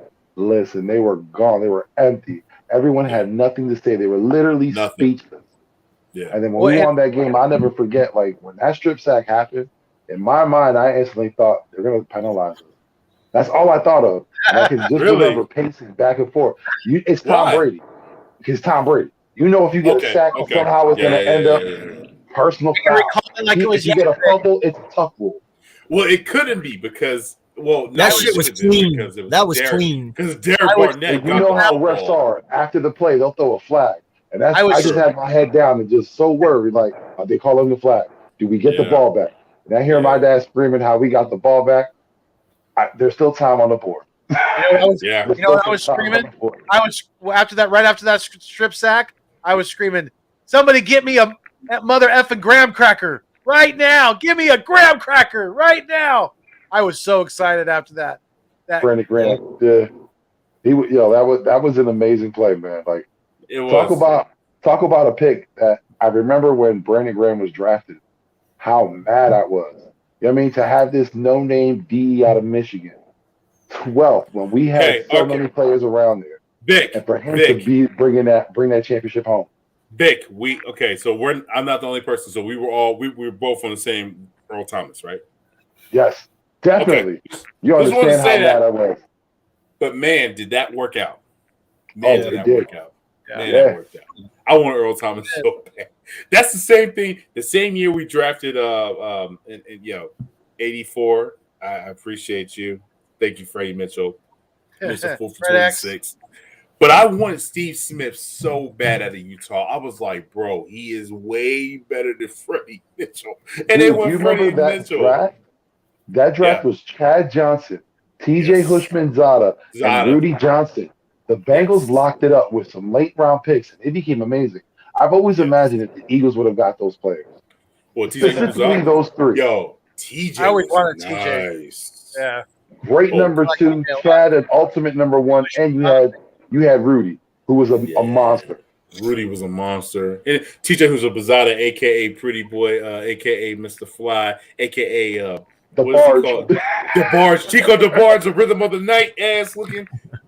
I wanted him so bad, I ain't gonna lie. That man, my man put it in the ponytail, had all the waves, you know what I'm saying? Catching balls, you know what I'm saying? So I was like, braces on and didn't even care. Still fly with the braces on. Still fly with the braces on. What? Yeah, looking like Mr. Superfly, man. I was like, I want. Oh man, I remember that draft. That was a good draft too, by the way. That was a good draft. It was. Yeah, the NFL is obviously going through a lot of drama right now, a lot of scrutiny with this whole Brian Flores thing and the pending lawsuit. I mean, I want to get you guys' thoughts on this because definitely it's something that needs to be addressed because with Doug Peterson being hired, I mean, it's another white coach being hired by the NFL, and it's not surprising. I think he's the 5th or 6th white head coach to be hired this offseason now. So it just continues to be the whole Rooney rule. I mean, it's definitely flawed. It's definitely has to be. This whole thing needs to be addressed. So, Vic, what do you think about this whole thing going on? I mentioned it before. Like what Brian Flores is doing is important, but I thought that he wasn't the guy that should be doing it. I think there are other people, like I mentioned before. We said Deuce Staley, Leslie Frazier, Eric Bieniemy, Ray Rose. That especially for us with the Eagles, year in and year out, when we had a head coaching search, Deuce was the first one interviewed just to check a box. A lot of people say that gives you experience, but it's one thing to say that those interviews give you coaching experiences, but if you're only used for that single purpose and never getting a look afterwards, what did that interview do for you? You know what I mean? You're not using it in the future. It's not doing anything for you. But I think that, a lot of those coaches that were on the team, even, I even mentioned Patrick Graham. He was one of the guys that interviewed too. How serious were the New York Giants in hiring him? Was he just another quota, another box to check out? A lot of teams around the NFL do that. They don't like to admit it. You heard about you heard about the text message that Belichick accidentally sent to Flores that he thought he was sending to Brian Daboll, and that's now the Giants are trying to turn around and say that Bill Belichick didn't have any inside. Well, is Bill Belichick a psychic? What is he? He just knows the insides of your organization from the outside looking in.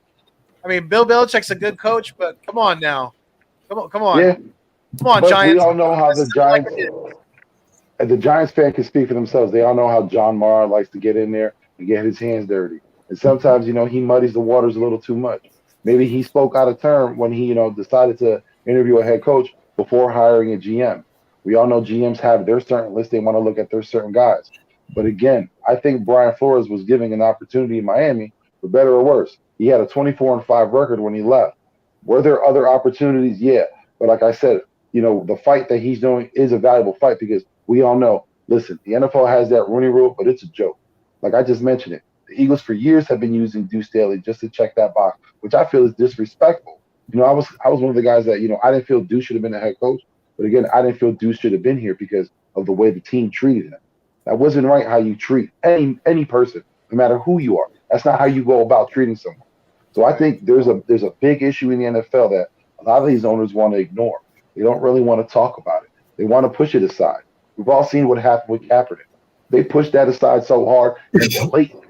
So to say that, the owners haven't got together, haven't discussed this. We spoke about Dan Snyder. This is all in one thing. This is all the NFL having owners that, billionaires for the most part, that do what they want, are above certain laws. And, they feel that if there's a rule in place, there's a way to circumvent it. But I can still make it look like I'm doing something for the community. I'll give you a little here, but I'm not gonna interview a Hispanic coach for what? I'm not gonna interview an African American coach. I'll do it for first to check off that box. But that's not the guy I had intended for here. That's not the look I want for this team. That's not the culture that I want to bring to this team. Right. That word gets thrown around a lot. Culture. What is that? Let's get a definition on that when they talk about that. Exactly. So like I said, Brian Flores may not be the guy that I feel like they should be fighting the fight, but he's the guy that's out there doing it right now. And he got that information. So, I think he should be able to put a spotlight on what's really going on in the NFL. Yeah, and I commend him for it, because he's young and he's putting his, head coaching career on the line right now with this whole thing. So, I commend him for stepping up and being the one to try to make some serious change with this. Like you're doing this for coaches like Jim Caldwell, who's been thrown around through the league. He has the coaching experience, should have the jobs, but always gets overlooked. For what reason? I mean, he's been a part of Super Bowl championship team. But Vic, they always with Jim Caldwell, they always say his health, his age, his health. Like, Vic come on, man. Had to walk away from the game because of health. Came back. No one said anything about it. Hey, same thing about Josh McDaniels. He rejected a job over via text or fax. How the hell does he still get a job? Yep. Like, this is crazy to me. So you want this to play on your field and entertain you, but you don't want this to lead your team. That is so disappointing because I love the sport of football, and we all play sports. It is one thing that sports taught me was I didn't see color when it came to sports. Every person that was wearing the same jersey that I was wearing or representing the team that I was wearing, you're my brother. Same thing with you guys right now. Everybody in this panel, we go for the birds. You guys are my brothers. Because we go birds, we say EAGLES all day. We see the fight songs. We do everything. It sucks to be in this position as a black man to see this and be like, damn, man, we're in 2022 and we still going through this. It's crazy to me, man, is to see if you got people like Robert Kraft that's been in trouble. You got Jim Isley from the Indiana Colts. He's been in trouble, especially pills and stuff like that. Oh yeah. Per se, yeah, per se. And then you want to put your nose up and look the other way. Like, come on, man. Like, this is crazy. You know what I mean? In the same way they did Tony Dungy. They did for instance, John Gruden. Why is John Gruden on a pedestal? He only won a Super Bowl because that was Tony Dungy's team. That wasn't his team. That was not his team. And then for us, have 32 teams in there, and we only got one black coach, and that's Mike Tomlin. Mike Tomlin's gonna, and with his position, I mean, I'm be honest with that one too. The only reason why he won a Super Bowl that one year because that was not Parcell. What was what was his name? Coach Cowher. That was Coach Cowher's team before that. That Willie Parker, Jerome Bennis, and Randall L. and all those guys. That was his squad. You know what I'm saying? And then you got this whole Daniel Snyder. You know what I mean, bro? It's just crazy to me. You hitting it every time I'm saying something. But but it's just crazy to see this, man. It's just bro, come on, man. And as a black man, I know I things ain't fair for me, and it will always be that way. But we, as black men, we don't care about that. There's no excuses. As men, we don't want to hear excuses, right? We just go about our jobs and we do what we got to do. But this is super whack for this to happen like this, man. It's just whack, bro. And I can go on days for days about it, and I can voice my opinion. I can say what I want to say, and I appreciate you guys giving me this stool to stand on and say, hey, and you guys have my back. I really appreciate that. AK Foothills, Vic, y'all know what it is. Of course, it's disappointing.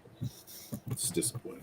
Listen, there's a perfect example of this, and it didn't even happen that long ago. The Cowboys had a defensive back coach. I want to say his name was Cam Hamilton. I might be mistaken. Yes, the last name. From Seattle. He went from Seattle to the Cowboys. Correct. Now, everyone around the league is saying this is an up-and-coming coach, great defensive mind, could be a head coach, constantly got interviews. What happened?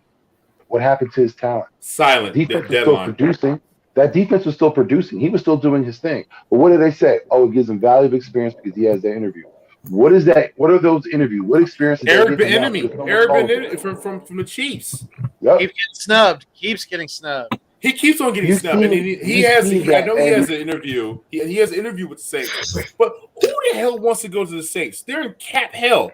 They're like $75 million over cap. Right. You know you're probably gonna have to trade Kamara. You're probably gonna have to trade Michael Thomas. You're probably gonna have to get rid of Cam Jordan and those guys. They're gonna suck. They're going to suck. Yep. Yeah. So who the hell wants to go there? They're gonna be the paper bag Saints again. Yeah, they're gonna go back to the Aints. Remember back in the day, the Aints. Yeah, when teams do reach out, it's for different purposes. Like you're saying right now, Saints cap hell. When we look at Miami Dolphins, when Flores was hired, what was going on? Stephen Ross had a big issue being a Trump supporter, being looked at in a different light. Right. Then he brings on Brian Flores. Oh, look, I'm a guy for the community. You know, I do this and that. And Stephen Ross is a horrible individual. I mean, if you look at the personal side, his business side, he's a shrewd man. You know what I mean? He's not a very good person. There's a lot of injustice, that's behind Stephen Ross. But yet, he makes a move, fans hear that and think, oh, he's great. He's about the community. It's not really about that. It's the optics. That's what goes on in the NFL. There's a lot of optics. When you look at it, for what it is, there's a lot of guys being disrespected out there. Again, Leslie Frazier. Why isn't he a head coach? Bro, I don't know why Leslie Frazier is not a head coach. As I mentioned before, what was his last coaching job? Wasn't the Vikings with Frazier? Yeah. Was the last one. You know what I mean? Steve Wilkes. How he got done dirty with the Arizona Cardinals. Like, and then you go and get this young bull from here at Texas Tech. He couldn't even win. He wasn't doing anything in that division. But look, and they go into the playoffs and they choke. Mm-hmm. It's crazy, man. It's crazy. It really is. My issue with the Rooney Rule is look at the Texans for perfect example. They have it already set that Josh McCown might be the next head coach. They had it set last year. So when you're saying you have a rule in place that you have to interview minority candidates, right. Who are they interviewing? Why are they interviewing? Is it really serious? Are you there to offer them a job? No, you're there to check off a box. The NFL knows that and needs to step it up. And with that, though, what has Josh McCown ever done in his career? Exactly. What has he ever done? Career backup and giving an NFL head coaching opportunity like that. That's crazy. Explain that. That's crazy. Head coaching experience is in high school. It's because he's got two things that work in his favor. Sadly, in the NFL, he's white and he's an offensive coach. It's an offensive league. The owners are trending towards these white offensive-minded coaches, and that's exactly Josh McDaniels fits into that mold. But yeah, Josh McDaniels bothers me. What has he done though? Like you said, he bothers me the most. He bothers me the most because there's no way that you do what you did a couple years ago to the Colts and you get another job position as a head coach. There's no way. That is ridiculous. If a brother did that, bro, come on, son. You're vanished. Flores, he got it. And I don't know. I'm okay. Don't judge me. But his last name ain't black. But I don't know Flores. You gotta be Dominican or It's with an S. It's with an S. There's no Z. Anthony Lynn, he's another one too as well, man. I mean, he just went to the Niners as an offense coordinator, but he should get another position. I mean, I remember seeing Rex Ryan crying that he had the job for the San Diego Chargers or the LA Chargers, whatever you want to say it was. I remember him crying because he was like, he's such a good guy. He got the job, and he didn't really do anything there because, he had, he didn't really have a squad there, but come on, man. Like it's just time, man. It's time for a change, man. AK, what's your thoughts on this? So we haven't heard from you in a minute. You've been quiet over there. I know you've been live streaming all day and all night long. You're probably tired as hell, but what are your thoughts, my guy? Listen, man, I'm going to go at it in a different angle than all you guys because I totally agree with you, but I'm looking at this in a father standpoint. All right. We all sit here and we hear these guys talk about platforms all the time. I'm going to use my platform to do good. I'm going to use my platform to do this and that. What kind of example is the NFL setting for our young generation that are watching football? You know, the ones coming up. You know, you want to talk about ending racism. You want to talk about all this shit and being equal. The NFL is the biggest organization that anyone knows of. I mean, their world. Everyone knows who the NFL is. And when you have an organization like that, that's pretty much ran like the mafia, because they literally can get away with murder in the NFL. I mean, they are their own people. They don't answer to no one. You know, when you have this problem going on in the NFL, when my 6-year-old daughter watches this shit and she grows up seeing this, people think that way. It's always going to be that way because that's what it is. You want to be a franchise or you want to be an organization, then you need to show and make change. And you guys doing this as grown-ass men who are way older than me, I mean, listen, dude, you're not doing anything but showing negativity with your platform. You want to talk about making change and you want to talk about doing good. You can preach all you want to these players to do good, but you guys are fucking up more than anyone.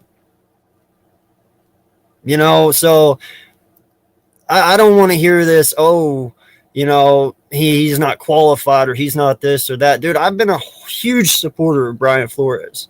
You know, one reason why, and when me and Foothills did the ranking of the 32 coaches at the beginning of the year, I had Brian Flores as 5. I think he's a really good head coach. All right, listen. This man went to Miami. He wanted Justin Herbert. He didn't want Tua. He was forced to take Tua because the front office made him. Facts. Because he wanted Herbert. So when you sit there and you look at this man went 10-6 with a quarterback he did not want. Then he turns around and they go 1-6 or 1-7, and then they end up going 9.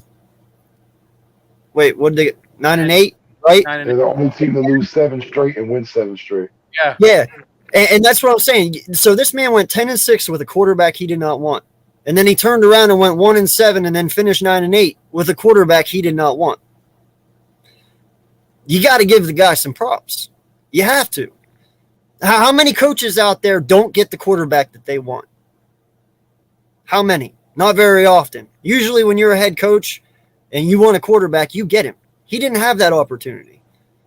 So being able to do what he did with the Miami Dolphins, first of all, props to you, man. Like, I don't care what anyone says. You sitting there saying that he shouldn't have been hired by the New York Giants, you're fucking insane. Like, no lie. And whenever Vic even says, you know, first off, that's on fucking merit. All right, what the fuck are you doing 2 days after you fire your head coach, calling up an ex-head coach and saying, I want to interview you without grabbing a fucking general manager first? Because we all know the general manager is the one who wants the fucking coaches, and they pick the fucking coaches. So why are you out there interviewing people before you even have a general manager? Check Like, that box. it's just fucked up games, bro, and I'm tired of it. Like, I'm happy that Flores is doing this. Yeah, he might not totally be in the right, but it's about time someone has the balls to stand up and be like, enough's so fucking enough. I'm good with it, And bro. also, Change it. I think the NFL needs to step in, and when there's change in ownership, they get to approve that thing. Have some more minority ownership in here. Why is that such an issue? Why is it always going to the Stan Kroenkes of the world and stuff like that? There's a lot of teams that have minority ownership groups, and they're trying to bid on teams. When they went against Buffalo, a lot of them got turned down. When they went against North Carolina, the Carolina Panthers, they got turned down. Why is it? Why can't there be a minority ownership group? Yep. What's the issue? Why can't there be a Hispanic, a black, whatever, a Chinese? Why can't we have them in the NFL? I think inclusion is a big thing that the NFL says they do, but they fall very short on. Yeah. But, and you know what's crazy is it's like, well, we're gonna give you what you want, but we need you to shut the hell up. They gave, it was like, okay, well, we got Jay-Z with Rock Nation. We're going to give you a Super Bowl here, and we're going to have Kendrick, Dr. Dre, Snoop, Eminem. Yep. Okay, now y'all can shut up now because we done that. We gave you some chips in your corner. You know what I'm saying? It's just like they want to do little things to make you shut up and forget about it because it's all about this. You know what I'm saying? Like I said, it's all about the optics. All about the optics. It is, man, and that's what sucks about it. They're trying to like Band-Aid repair things instead of actually fix it the right way. You know what I mean? It's a shame. It's sickening, and it's they're like we said earlier, they're like a mob. They're a mafia. It's like the same, but it's the same way they did how they did Cap. They did Cap the same way. They said, "Well, Cap." Listen, I have friends. So the media team from Philadelphia Eagles, right? They were let go, and they picked up and left and went to San Jose. So shout out to that team, and those are like close friends of mine.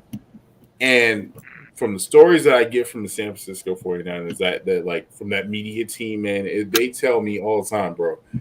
They literally just said, "Hey, Cap, here you go. We're gonna donate to this. We're gonna do this. We're gonna do this.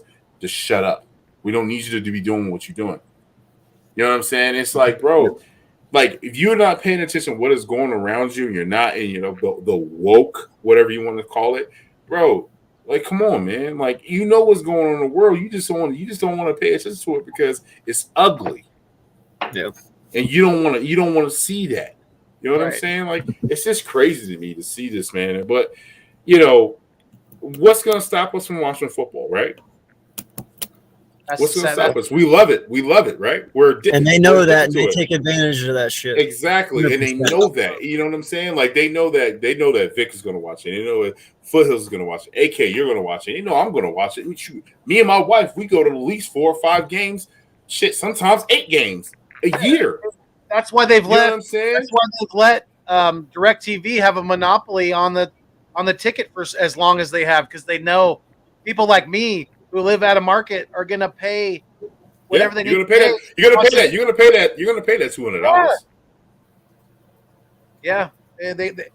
I think they could. I can't wait till that contract's up with DirecTV, and hopefully the NFL starts making like individual packages for, like, say someone like me. I just want the Eagle games.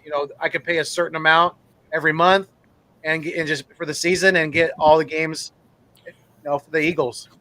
Well, Yo, King, let me know next year what games you go to, bro, because I want to know. Let me know next year what games you're going to go to, because I want to know. I've never been to a game yet. I know that's crazy to fucking think about, but I've never been to one, and I want to go. But I'll go when you go, so let me know. For sure. Yeah, I'm always in Philly, so I go to I literally go to about 4 games in Philly, maybe 3, and then I'll go to Cal. So you guys know I live in Arizona, right? Yep. Guess who's coming to Arizona in 2022? The Philadelphia Eagles. Nice. I got the bar set. I'm gonna have a party at my house. My backyard's hooked up. I'm ready to go. Sounds like all you guys. I'm not flexing. I knew Vic was gonna say some shit. What I'm saying is, I just want everybody, if y'all are coming to Arizona, hit your boy King up. I'm gonna take care of you. I got you. Arizona is hot as hell here. I got a pool. We're gonna drink. We're gonna chill. And I live 5 miles from the damn stadium. Y'all come kick it with your boy. You know what I'm saying? It's the King. You feel me? I'm moving to Arizona. Shit. Hey, as long as they're not trying to send me back below the border, I'm cool with it. Right? No, Vic, where I don't need to be.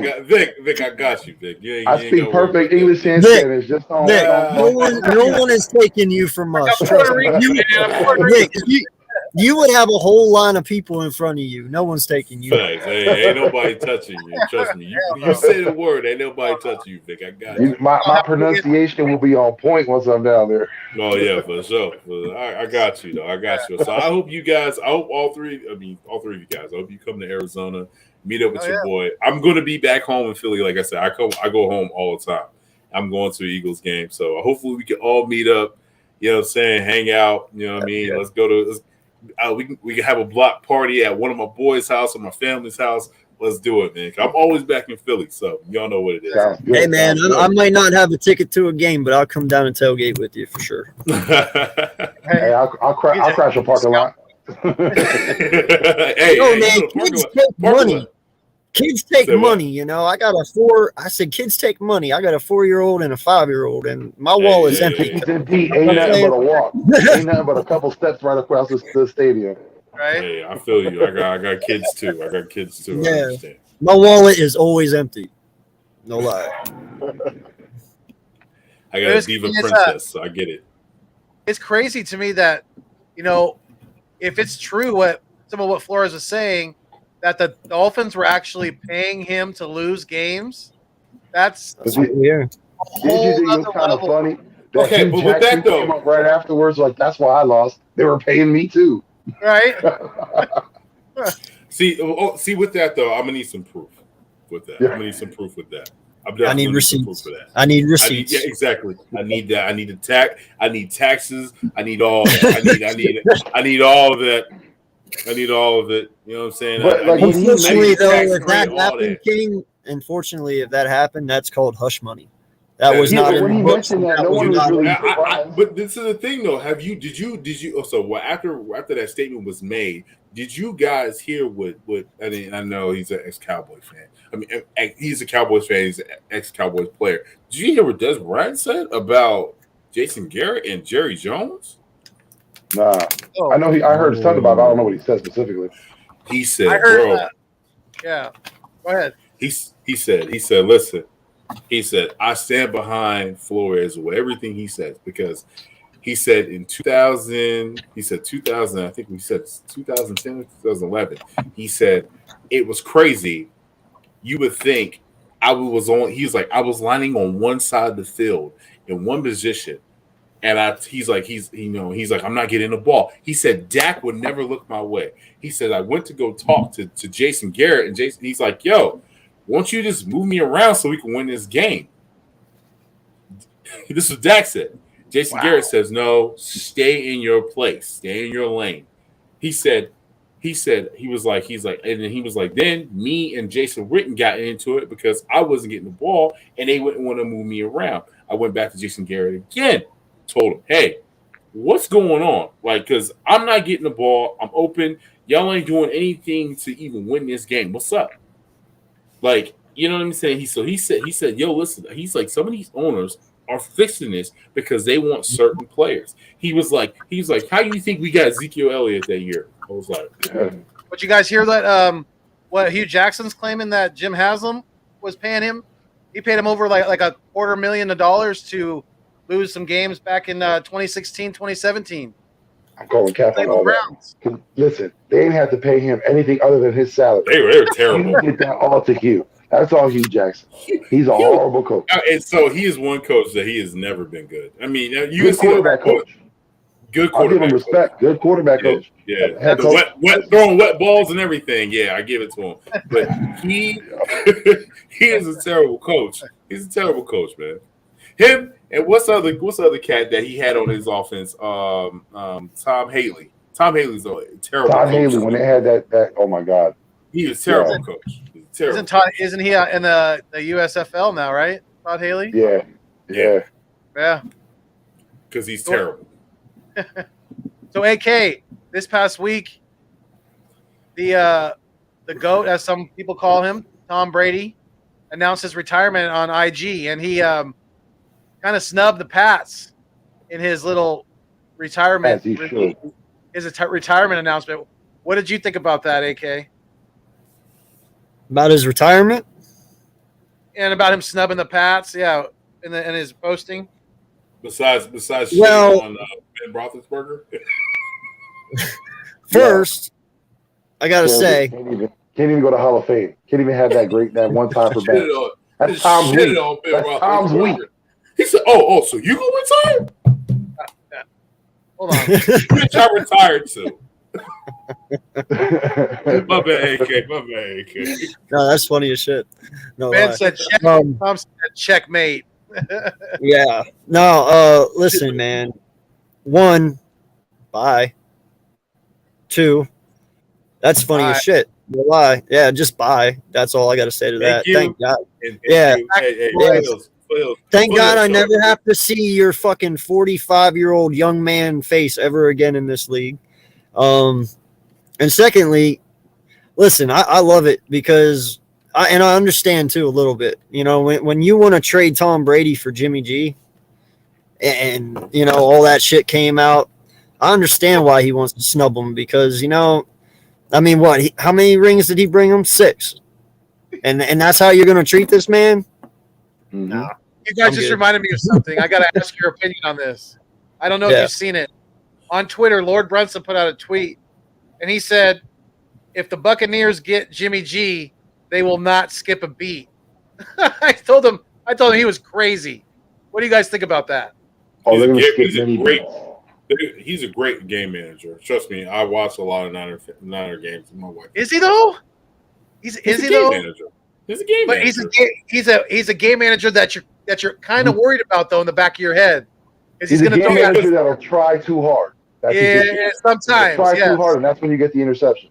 Yeah. Let me give you guys a scenario. Let me give you guys a. Oh, go ahead. Think why? My bad, AK. But why you think you're good. Super Bowl? Kyle Shanahan don't trust him. Why that whole year when they went to the Super Bowl, they got the Super Bowl because of what? The running game. And they almost got back because of Deebo Samuel, pretty much, and the defense. They made him the Cordell Patterson of the 49ers. Right. Jimmy G has the physicality of a game manager, the heart and the mind of a gunslinger. His body can't do what his mind wants. He's not going to be putting up 50. How many touchdowns did Tom Brady throw this year? 53? Was it? I thought it was like 42 or something like that. Or however many he threw, Jimmy G's never going to sniff that. So I don't think he's never going to sniff that. My bad, AK. Go ahead. My bad. I cut you off. No, it's okay, man. It's fine. We all got to take turns. I ain't stressed about it. Shit, I got all the time in the world, bro. I know. I got podcast etiquette, and I literally blasted. You know what I'm saying? My bad, man. My bad. You my man. You're the guest, man. You're my man, Joe. I know, man. You're the guest, though, so the spotlight's on you, bro. No lie, though, man. I'm going to give you guys something to think about. And I know everybody's going to be like, nah. Just watch. Carson Wentz to Tampa Bay. Yeah, I see you down there. Nah. Listen to this. Bruce Arians is on record stating how much he loves this man. He is on record stating that. He praises Carson Wentz, Bruce Arians. And I'm telling you, if Indy is serious about moving on from Wentz, I promise you Tampa Bay will be calling. I promise you. And I guarantee you for how bad he did this year for them, not making the playoffs after a 40-year-old man took you there, bro, I'm telling you, they will take whatever they need to, if it's a second or whatever, to dump this man. I'm telling you right now. Watch it. I would not be amazed if Carson Wentz ends up in Tampa Bay. I thought you were going to say Blaine Gabbert. Nope. Nope. He said, yeah. Nope. Watch. I'm telling you, man. Blaine Gabbert. Oh, my goodness. Hey, you got to ring. Does that mean Byron Leftwich would still be the offensive coordinator? I mean, if he could polish up the turd that Carson Wentz has turned into, then, I mean, watch out. I want Leftwich as my next head coach. I mean, come on. Carson kind of has the same problems Byron had when he played, that delayed delivery. Same issue Byron had, delayed delivery. Well, then he should know how to fix it. Byron's not the guy to fix it, though. He could have fixed it himself. Yeah, he could fix it himself. Yeah, he could fix it himself. Hey, I don't think that would be a good matchup. Plus, hey, sometimes, Vic, it's easier to teach than to do. Sometimes it's easier to do than to teach. You know what? Maybe he was a shitty fucking quarterback, but he's one hell of a coach. I don't fucking know. I'm not the guy. Brian Leftwich was okay. I mean, he showed toughness. He broke his leg. I remember he got carried. He was getting carried. I love that. Yeah, I love that. You know what I'm saying? So, my thing about Wentz, man, I just don't think he's just not strong enough to be a quarterback. Yeah, but that's not what we're talking about here. That's not. No, hold on. But let me finish. The question is, the reason he went to Indy was because of Frank Wright, correct? That's the only reason he went there. Now, if you got a guy like Brian Flores or Bruce Arians, I mean, wow, that fucked me up. Sorry. Arians, who actually really likes this kid and has always liked this kid, who says that they wouldn't take a chance on him? Who says Pittsburgh won't take a chance on him? I mean, there's so many teams out there that need one, and if Indy is willing to come off of them, trust me, other people will take them because there's worse options out there than Carson Wentz. Well, for Indy, I think the mistake would be that if they were to do that, it automatically puts their general manager on the hot seat. Jim Irsay is not going to do. He's already on the hot seat. Frank Wright's already on the hot seat. Yes, they fucking are, dude. You can't go 10-6 with a 42-year-old quarterback and turn around and not make the playoffs with a 27-year-old quarterback. Everyone in Indy right now is on the fucking hot seat. But you got to think about it. Carson wasn't Gregson's pick. That's all Frank. Frank had a relationship with Carson. Frank asked him to come through. The GM obliged. Did what he had to do to get Carson on his team. Now for the GM, I know, but that's what I'm saying. They all had to agree. I know, but they all had to agree, and that's what I'm saying. That owner had to say yes. He had to sign off on that. They're not getting Carson without that owner signing off. And you know Jim Irsay is a guy that won't overstep his bounds. He'll wait. Yeah, but when it comes to this, he will. Did you not see the statement he made after they lost? Did you not read the statement that owner made? He's like, yeah, we're going to try and look at something else, pretty much is what he was saying in that. And I'm telling you, if the owner is saying that after one fucking year, do not be amazed if they try and trade this man. I'm telling you right now, you can't go with a 42-year-old quarterback to the playoffs and not with a 27-year-old. You can't do it. They're on the hot seat in Indy, for sure, and I wouldn't be surprised if they move this man. I'm telling you. It's tough to move Carson, but I think Tampa Bay. I think if there are any team that gets Carson, it's going to be the Texans or Carolina. Texans ain't getting Carson. Texans are in love with Wentz. You got to think about it. The Texans don't think about things how you think in regular football aspect. They're thinking about that ain't no shit. But again, the kind of culture you're bringing in. We all know Jack Easterby. He loves him some Christians. He's trying to get them all as possible. Yeah, he liked them good old boys. Yeah. He talked about Carson before. He was, the Texans were one of the teams that were in that Carson Wentz sweepstakes. They played. They put their hand in there. I understand that, but trust me, Tampa is not out of the question, Vic. You can shake your head all you want. But I'm just saying, realistically, I think if Aaron Rodgers is, he's going to take his chance and test the waters of free agency, Tampa's first on that list. They're not going for Aaron Rodgers. Do you want to know why? Aaron Rodgers' figures are 10 times bigger than Carson Wentz. And not just that, Tampa Bay does not have that much to work with. Tampa does not have much money to work with. So, yeah, they're going to have to move some shit, but they do not have the capital for no Aaron Rodgers or even a Russell Wilson. Carson Wentz is the guy in their window that they can afford. That's why I'm saying that he's probably their best.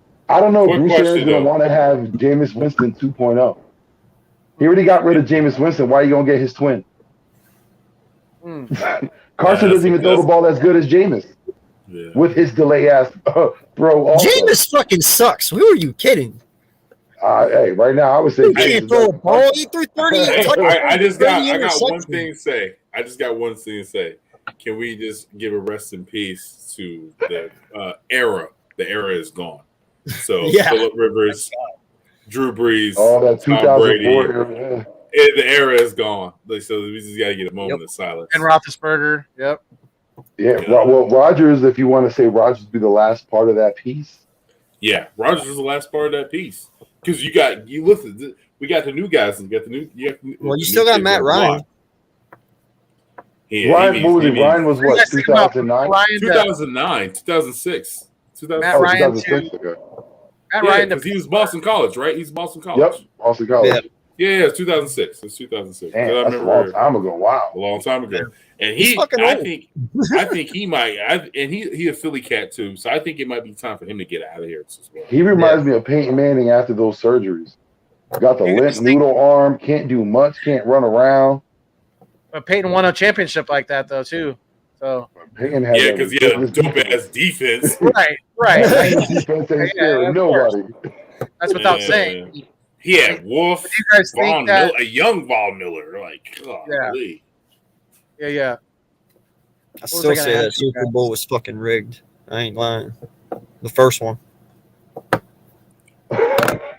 That one that, yeah. that one, dude, you can't sit there and tell me you put up that many points all fucking year long. Number one ranked offense all year long in the playoff, demolishing everyone, and then you get to the Super Bowl and that's the time you want to look like fucking Jacksonville Jaguars? Nah.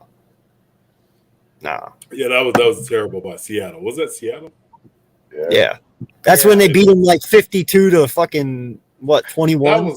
It was like 48 to nothing at halftime. I was like, what the fuck is going on? Really? Whooping, that's what was going on. That shit was terrible. So do you guys think that there was a question what was I going to ask you guys? It's something I was going to ask. I can't remember it right this second. Dang it. It'll come to me in a second. One. Somebody's tired, impatient. No, I'm not impatient, bro. I still got to go till 8 tomorrow morning yet. So Oh my I'm God. Damn. You said 8 tomorrow morning? Holy I went from 10 o'clock last night till 6 in the morning, slept for 5 hours, woke up, ate breakfast, got on at 2. He's been live streaming like crazy, King. Listen to this. I've been streaming from 2 all the way to 9:45. I got off, came over here. Once this is done, I'm going to get back off, go back over to my channel and stream until probably 8 in the morning. He's like, Yo, damn. there is this thing that is. Son, are you Batman? It's called sleep. Bro, look, no lie, King. Go look at all of my streams that I got. They are very seldom 4 hours or less. I'm always 4 hours, 6 hours. Hell, dude, I got a 10.5 hour stream on this motherfucker already. 10.5 fucking hours. Yo, you Bruce Wayne, son. Right? When do you sleep? Like, I sleep whenever I'm dead. I got one life to live. When other people are up hey, rants, he's sitting there. No, we switched his names. No more AK. He's Batman. Batman. And I didn't mean that in a disrespectful way, Foothills. I'm just saying, like, I got one life to live. I ain't got time to fuck around and sleep, bro. I got to get everything in. I want to get in before my day's up. Now, sometimes I like grabbing up on that pillow and just, my friend, he's my buddy. Hey, 5 hours of sleep, bro, and I'm back to 100%, so I'm cool. Yeah, I can run on that too. Yeah. That's what I was going to ask you guys. 7. Do you guys 7. What do you guys think Aaron Rodgers is going to Denver? King? I think Denver's doing what they can to get him. They're doing whatever they can to get him. Bro, they're trying to get familiar faces in the building. $46 million. Just remember that. $46 million. I heard they also said that there's a possibility he might get ownership. If he goes to Denver, there's a possibility they might throw ownership at him. Wow. That's an intriguing deal. You can't come up with that money. You throw I'm taking that. Ownership? Right? I'm taking that. I'm taking that all day. I'm taking that all day. You give me ownership? Oh, I'm taking that. Yeah. Can you do that? And then you offer and then you hire my offensive coordinator? They can give him a percentage. They can give him a percent. They can't give him total ownership, obviously, but they can give him a percentage of it. Yeah. I'm rich for life. What you talking about? Right? I'll take a percentage of $1 billion corporation. Sure. Yeah. It's a sweet deal. Fuck Jeopardy. But my thing, realistically, let's be honest. What? The Packers right now, they're built. The defense is great, but I don't see them winning a Super Bowl in the next 2-3 years.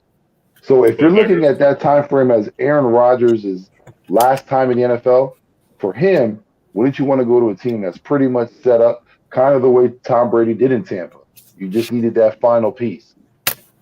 For me, I would say, again, I know this might not happen, but I'm a starch proponent as if the Cleveland Browns were smart, you get rid of Baker Mayfield and you get a quarterback like Rodgers in there. You see what you can do and get that Super Bowl. They got to do whatever you can. You bringing a championship to Cleveland if you do that. Especially for Cleveland, like it's not about building a championship team or a dynasty. You're just trying to get your first one and keep it pushing. Just get the first one out the way.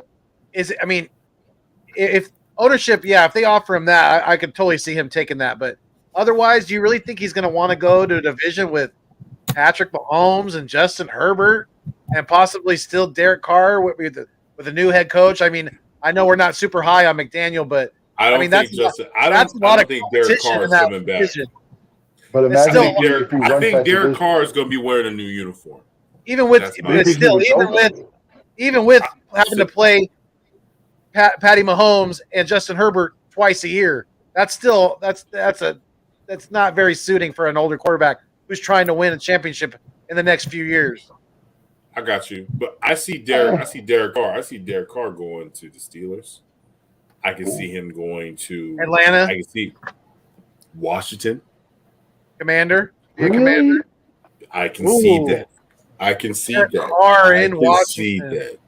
I don't know, like, I see we have Derek new Carr uniforms. low-key I can see that too. We have McLaurin, we have new uniforms. got a receiver. We got wide receivers. We got a running back. Yeah. I don't know what they're gonna do with Schaefer, but I just can see him going to.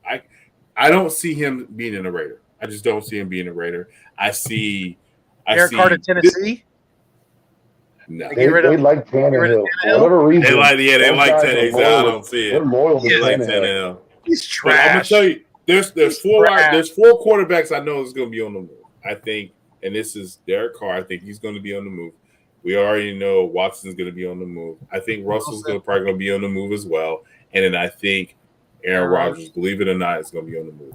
Devontae Adams, I don't think he's staying in Green Bay, and that's a wide receiver. I think he might end up going somewhere else. I heard he's going to Vegas. That's what I heard. But what quarterback? We just got to see what quarterback is going to be there first. Right. This is going to be one of the most interesting off seasons in a long It is. time. Russell Wilson and Devontae Adams go to LA, go to the Vegas. That'd be And great. right now, there's still two coaching opportunities left open because Jacksonville got taken down. So you have the Texans, and I believe who the heck else was it? Oh my God! Now it's So you escaping. got there's a Texans. You have the Texans, Vikings. Vikings Oh, got Kevin O'Connell. I don't know They if you guys did? heard. Yeah, I don't know they got Kevin O'Connell yesterday. Wow. I got some What about breaking the news. Bears? Now. I got Bears a got little Liverpool. breaking news. I don't know if What's you guys heard this, but the Raiders have hired defensive coordinator Patrick Graham as their defensive coordinator. New York Giants lost Patrick Graham. That's big time. Their defense just went to shit again because he was holding them together. He was the glue to that defense. Whatever Well, they I had. heard Dabo has a plan for the defense. I heard. I think if I'm not mistaken, it was a defensive backs coach out of Buffalo, and there was someone. I think it was out of Indiana. The Bowl? I'm not sure. He's offensive matter of fact, coordinator. no, I'm sorry, out of the Ravens, the linebackers coach. Okay. Yeah, so Dabo has his plan. I don't think he was intending on keeping Graham. The Giants, I think, wanted to keep him. I don't think that was his intent. He's Hey, out of the but that's another thing. I don't think. What do you think about DJ in New York? I don't think he's. I don't know. Do they believe in him? Does Dabo want a new quarterback? Yeah. I believe he does. Yeah. I think he does. I wouldn't be surprised if they trade up to get one this year. Yeah. Kenny Pickett, here we go. Strong. For me, Carson Strong is a big name for Brian Dabo. I think, he fits that Josh Allen type, same mold, someone that he could develop. Carson Strong is a big name for the Giants. They might not believe it. They think they need to fix, their offensive line woes, but we all know what the Bengals did this year. They overlooked that. They went for the big get, and it worked out. I think some teams are going to look at that model, and they're going to try. It's not the right thing for every team, but I think, it's a copycat league. They're going to see that, and they're going to make some attempts. They're going to try. You hit the nail on the hammer, bro, right there on that one. Copycat. I'm going to have to disagree on that one, though, man. I say the Giants go with Kenny Pickett because I believe Pickett's more of a Josh Allen. Hey, man. Kenny Pickett is way more than Josh Allen. Hey, Wilkes has been turning some heads in Senior Bowl. But the one thing that's been said is, a lot of quarterbacks' names are mentioned, but no one stood out. And that concerns me about Pickett, especially when you're trying to say he's the first. If no one's standing out, how good is he? I never said he was the first. I just said that's where I believe. Oh, no. I'm not saying for you specifically, but I'm saying consensus says he's the number one guy. Most definitely. Do you see any of these quarterbacks getting picked in the top 10, though? Oh, yeah. I think because of the possibility, depending on what happens in free agency, I think there might be a run at quarterbacks in early. Oh yeah. Okay. There might be guys that don't deserve to get picked that will get picked in those. There's early always rounds. there's always that one or two teams that Josh Rosen pick. after that free agency period passes and they don't get their guy, they hit that panic button. They hit that panic button and they reach and they go get a quarterback where they shouldn't. And you'll see it'll happen again. History tends to repeat itself, and it's gonna, it'll happen. I'm telling you right now, bro. The only person that I see Washington drafting quarterback wise is Malik Willis, and I mean I'm looking at Ron Rivera had Cam Newton, scrambling quarterback, strong arm. Yeah, he's shorter. He's not the specimen that Cam is, but he's there. You know, I have a really good suspicion that Malik Willis is going to Washington. I hope they don't, because look at just like you said, look at how Ron used Cam. He used him as a running back. Cam's career suffered because of that. His injury history is because of that. And I think Malik Willis, he's shown the ability to move around. Those shoulder surgeries, man. Him loading that shoulder, man. That's what killed Cam, man. It killed him. And I ain't gonna lie, Malik Willis has a nice fucking arm too. He does. Malik Willis does have a nice arm. I can give it to him. He has a nice arm. He has a strong arm, but he has to really there. Like no lie, I can't tell you, man. This guy reminds me of a shorter Michael Vick. I'm not gonna fucking lie. He really does. He's a short Michael Vick. But he's the only quarterback that's turning heads in the Senior Bowl. When I was talking to a couple of scouts out there. They're like, bro, he's out here. He's doing it. And he understands the NFL language. He's gonna have his bones rolled. He's not gonna be able to read every defense. You know what I'm saying? Yeah. They're basically saying he's kind of like a Trey Lance. Well, in my eyes, dude, how I'd compare him is he's just a much stronger, much faster Jalen Hurts. In all honesty, like he's got a way better arm. He's way faster than Hurts by far. Yeah. That's what I'm saying. Like he's just a stronger, faster Hurts. That's what Malik Willis is. What would you guys say if the Bears came to us with a trade for Khalil Mack for one of our first round picks? What would you guys say to that? Oh, I'm taking that. I already said, man, take that 19. If no one's there at 19, instead of trading back into 2023, trade that 19 to Chicago, Khalil Mack, bam, done. I'm not moving so fast. I got to take a look at that injury history. The money, that's it. Listen. Yeah, he has nothing left in his contract, though. He's played out his contract in Chicago. I think he's only got 1 year. He's going to ask for another one, though. And, he ain't going to get the money he got before, though. That's what I'm saying. He's up there in age now. All right, one more question, and then I got to head up out of here because the wifey is like, hey, where you at? Yeah, we're going to wrap it up. Yeah. This is one question for you guys. In free agency, or not free agency, trades, okay? So I'm going to give you top 5 trades I think could happen. So, less scenario, I'm going to have to say Fletch, right? Andre Dillard. Minshew. Probably not the answer. Say. Boston Scott. Jalen. Boston Scott's a free agent. So Jalen Reagor. Right. And then another one. This is another one, and I hate. And we know Howie. Howie can surprise us. Jalen Hurts. Do you see any of those 5 scenario trades that I mentioned those names? Can you see it? If we're offered maybe multiple firsts for Jalen, I would see it. I would see Howie making that move. You give him 2 extra first rounds to play next season and the year after that, Howie would make that move because he could jump up in the first and get a good quarterback. Or he can go out for agency, not saying Russell Wilson, but maybe a Kirk Cousins. Nobody's given us multiple first round picks for Hurts. But that's what I'm saying. Like that's the extreme, that would take him to do that. I get what you're saying. Yeah. I think everyone else, they're free game. Everyone else is free game. Even though Fletch with his big contract. Oh, I could see Fletch getting moved. Yeah, he's either going to have to restructure because we got too much money. That's a restructure and trade.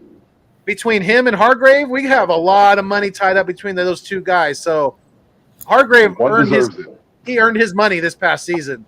Fletch, he's either going to have to restructure or it's time for him to move. And we can move him and if we can get a second or a third for Fletch, I'll take it. That's why I said.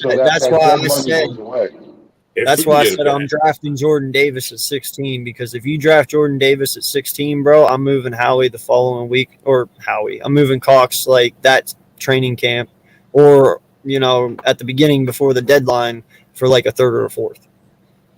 Okay. Well, and remember we got Big Mill coming up. He had some raw talent this past season. He stepped up. He stepped up this past year. He did. Hopefully there's a leap forward in that second season.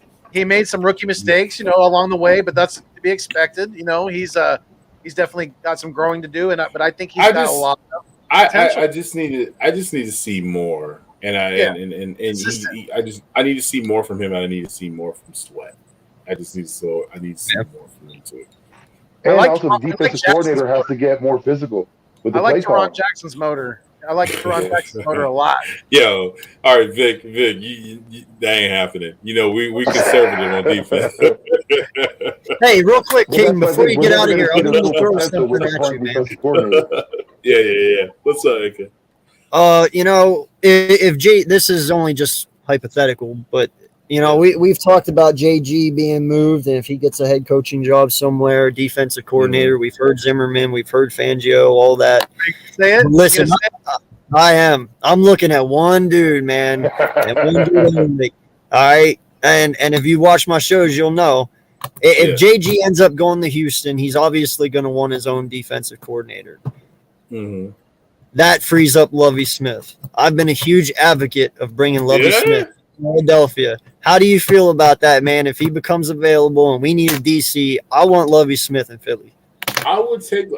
We talk about baby shaves, Lovie Smith, or beard, Lovie Smith. Oh no, it's Incredible Hulk with the beard, Lovie Smith. Yeah, man. He got that Santa Claus. He got that Santa Claus. Yeah, you know what I'm saying. I'll take him. What's the DC from that just got let go from Baltimore? I would take him as well. Yes, good call. Oh yeah. You know what I'm saying? Martin. I was going to ask you guys. How would you guys think about giving B Flow a year as our defensive coordinator? Brian Flores. Well, the thing with them, and especially with the other coaches mentioned, they run a 3-4. We're not fit for that right now. That's the only issue I see. That's why we wouldn't get them, because the defense that they run. We're looking at we're 3-4 defense. If someone's running it within that style, then we're going to get them. But those 3-4 guys, Vic Fangio, like you mentioned, Brian Flores, they're not even in our picture. Zimmerman will definitely be in the picture because he is just the prototype. Oh, yeah. We just had his prototype. You know what I'm saying? Yeah. And the thing is, Lovie Smith would be dope, though. Lovie Smith would be dope. I ain't gonna even lie. No lie, King. I keep hearing people talk about, I want our early 2000 defense back, the ones that'll punch you in the mouth and not give a crap. We're not getting that. But no lie though, Lovie Smith is the closest you will get to that, because if you look at Lovie Smith defenses, they are fast, they are hard hitting. He makes these guys play. What I'm saying? If you want anything close to that, Lovie Smith's your guy, because he don't take shit. You know what I'm saying? But so this is the thing though. So if you hire somebody like Lovie Smith and then his personality, his coaching history and stuff like that, when it comes to draft, you're going to have to listen to him. Yeah. You're gonna, you know what I'm saying? You know what I'm saying? Yeah. He's gonna need that linebacker. He's gonna need that safety. He's gonna need the tools to make him successful in this type of coordination position. Mm-hmm. He's going to need that. You can't be, I'm Howie, I'm just gonna do the thing. I'm gonna let the board follow to me, or I'm gonna be the smartest guy in the room, and I'm gonna draft great position, guys in the late rounds. And I give it to Howie. Howie is good at that. I gotta give it to him. But in the first, second rounds, I need you to hit those guys on the dot. They have to be, because your first round guys, and we, especially with 3, those guys gotta be on the field in 2022, 2023. Mm-hmm. They have to. And your second rounder. And your second rounder. If they're not, listen, Howie, Howie just needs to stay the fuck out of the draft room for the first and second round. That's what he needs to do. The one thing I want Howie not to do is draft a player in the first round, so that way they can build for them for the future. No, again, like we all said, these first 3 rounders, first round picks in the first round, have to be starters. They have to be on the field. Training camp, first week, they need to be on the field. Not someone who we're getting that we got at a good price because he's injured, wait for him to come back. No. I want starters for this season. How I future. put it, Vic, is I don't want hopes and dreams. I want fucking answers. Yep. Yes. Yeah. It's that simple. Plain and simple. And there's one person I know is probably going to fall in the draft, and I bet you he's going to be a Philadelphia Eagle. Drake London. I think he's going to be an Eagle. I think he's going to end up falling in the second round because of what happened the previous year. I know he put up 1,000 yards in the Pac-12, and I know it's hard for us to pick Pac-12 players because I want them. Pac-12, man, stay away from. Yeah, man, they don't, and they don't play defense. No offense, they just don't play defense in the Pac-12.